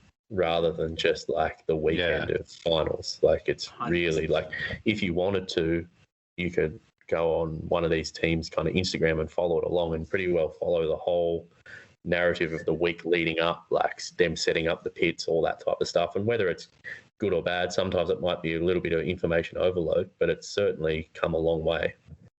I think it's good. Like if you think about the Geordie thing as an example, right? Like when has it been cool to know more about the mechanics in the race team? Like unless they were the winning mechanic, you wouldn't hear a lot. You might see a bit from Marshy and stuff, but it's like those dudes are rad. Like and people want to hear that. They want more of a story, as Mick's saying. They want to see the pit set up and they want to see who's running it, you know, like it's a good thing. Yeah. Yeah, particularly like for guys like Geordie and whatever is like, I remember it being like such a huge difference between like what you saw on TV and actually being there. It was like there was just no comparison. And I mean, a lot of sports like that, but like I guess you just saw like, you know, Loic or Troy or whatever on Red Bull TV. But, you know, if you're actually there, it's like, I don't know, Geordie's helping out like the privateers and whatever with their Fox stuff. And it's like if more people can see that narrative of it, then I think that's good. For sure. I think like we'll start wrapping up in a minute, but like I'd be interested to see how many views Aaron Peltari's bike check on Troy's bike got, because that was so good. I was about to say that, like that, I know Aaron personally, and I think he's a mad dog regardless. But that video was so good. Like it just showed Aaron as who he was. That's how he is, and he's sassy. But it's true, and I think that would have blown a lot of people's minds with bike setup. But he's such a down to earth person. I also hope people start to look at their bike setup and like, well, actually, maybe it's not all the crazy stuff I'm seeing. Maybe that is, you know, goes down to it. Like you look at Troy and he's on the right size bike. He, you know, there's nothing too crazy. He's running a big rotor on the back. Like there's some crazy stuff on there, but it all makes sense. You know what I mean? It's not just traditional ways of doing stuff like it's been for the last few years. For sure. And I think that was kind of cool. And it kind of ties into the whole thing with seeing more of like the World Cup than just sort of race winning stuff. Is something that I've really liked to see is like obviously that behind the scenes, the pit setup, that type of stuff, but really telling the stories of the mechanics too. Like I follow the majority of mechanics because I think it's so cool to see sort of the behind the scenes. And for a lot of those guys doing really well, so much of that effort is the mechanic. Yeah. And I think Troy would say the same, like without Aaron, you know. Yeah.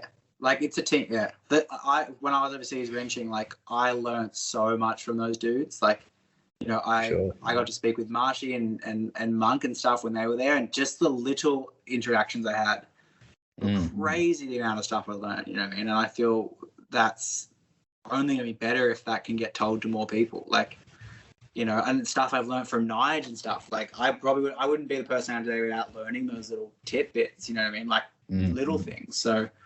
I want to hear that story more because I think like they've seen it, like they've dealt with multiple races, they've been in the scene for 10 plus years. Like they have a more wealth of knowledge and a deeper story, I think. For sure. I'm definitely keen to see more of that stuff. And Aaron is amazing on a bike to watch. Yeah. It is so entertaining. Yeah. I've always had this thing, Pink Bike, if you're listening. No, Brian Park might actually be listening, but yes. No joke. Do you think this would be the best event ever? Is if you held like at like the final World Cup or whatever. Oh. The rider and the mechanic both did a run, and the combined times, like for an unofficial race, like you and your mechanic have to do a run, and it's the combined time. Like Troy and Aaron would have to be up there. Yeah. Eddie and Ben Fords. Valley and Matt would be pretty up there too. Who's that? Sorry. Valley and Matt, like so. Oh yeah, Matt Gallen. Yeah. Yeah. What's his name? Danny Hart and his mechanic, like that. Yeah. Oh yeah, dude. Like he's one of the VDS like champions.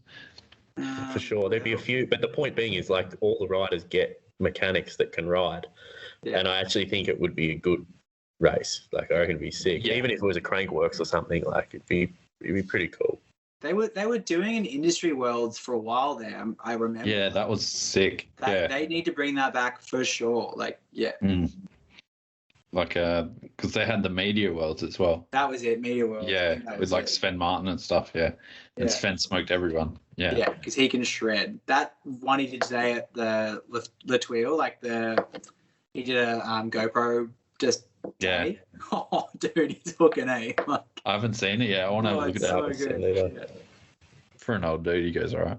But yeah, sick. Right. Well, thanks so much for coming on, guys. It's been fun. It's all right. Thanks for thanks for putting that together and dragging me in. Mic problems and ranting for 2 hours. So thanks for coming up with the idea, Mick. It's good. Yeah. Oh, glad you brought it to. Yeah, I think that's kind of set the narrative. You come up with the idea, you've got to. It's kind of like you build it, you write. You build it, you write it type thing. Yeah. Come up with the idea, you got to come on. If I could have found someone better, I would have. But it would. No one's. It's not going to take you long. No. Easy to find someone that doesn't take you down a rabbit hole. Put it that way. No, it's the best. Love a good rabbit hole. It's full Alice in Wonderland. It's great. Yeah, sick. No, thank you so much. It's been fun. Hope we'll do one a month-ish if you guys are keen. I'm always down, man. Always keen for a yarn. Yeah. Sweet. We should even do it at one place, one time, Lachy. Yeah. That'd be pretty cool. Yeah. Congregate. Yeah. I would be down for sure. Yeah, I probably won't jump over there because you guys will be in lockdown again. I didn't ask you anyway.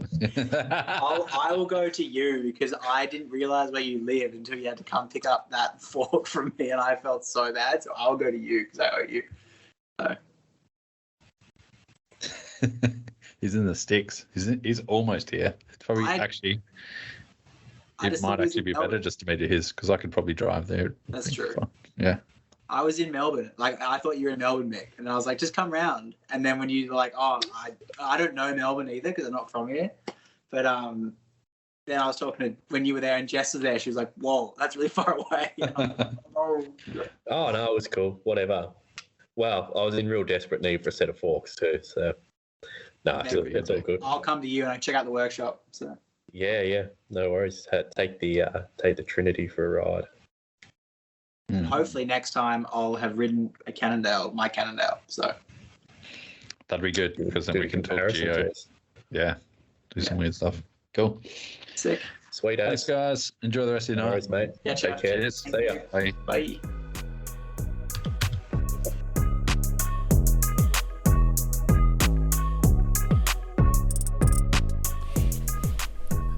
Thanks so much for listening to that one, guys. I hope it was a good listen. You got a bunch of information out of it.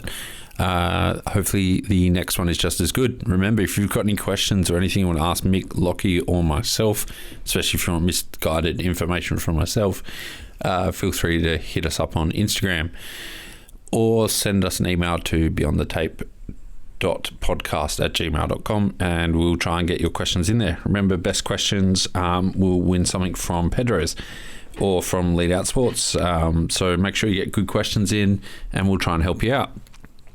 Also, thanks to our sponsors, Canyon, Franked, NSDynamics, Tour Up Bike Co., FE Sports, Dirt Surfer. The list is getting long. Franked, NSDynamics. I think I've said everyone. Canyon, big one. Thanks so much for that and enjoy the rest of your evening, day, morning, night, weekend, whatever it is. Enjoy.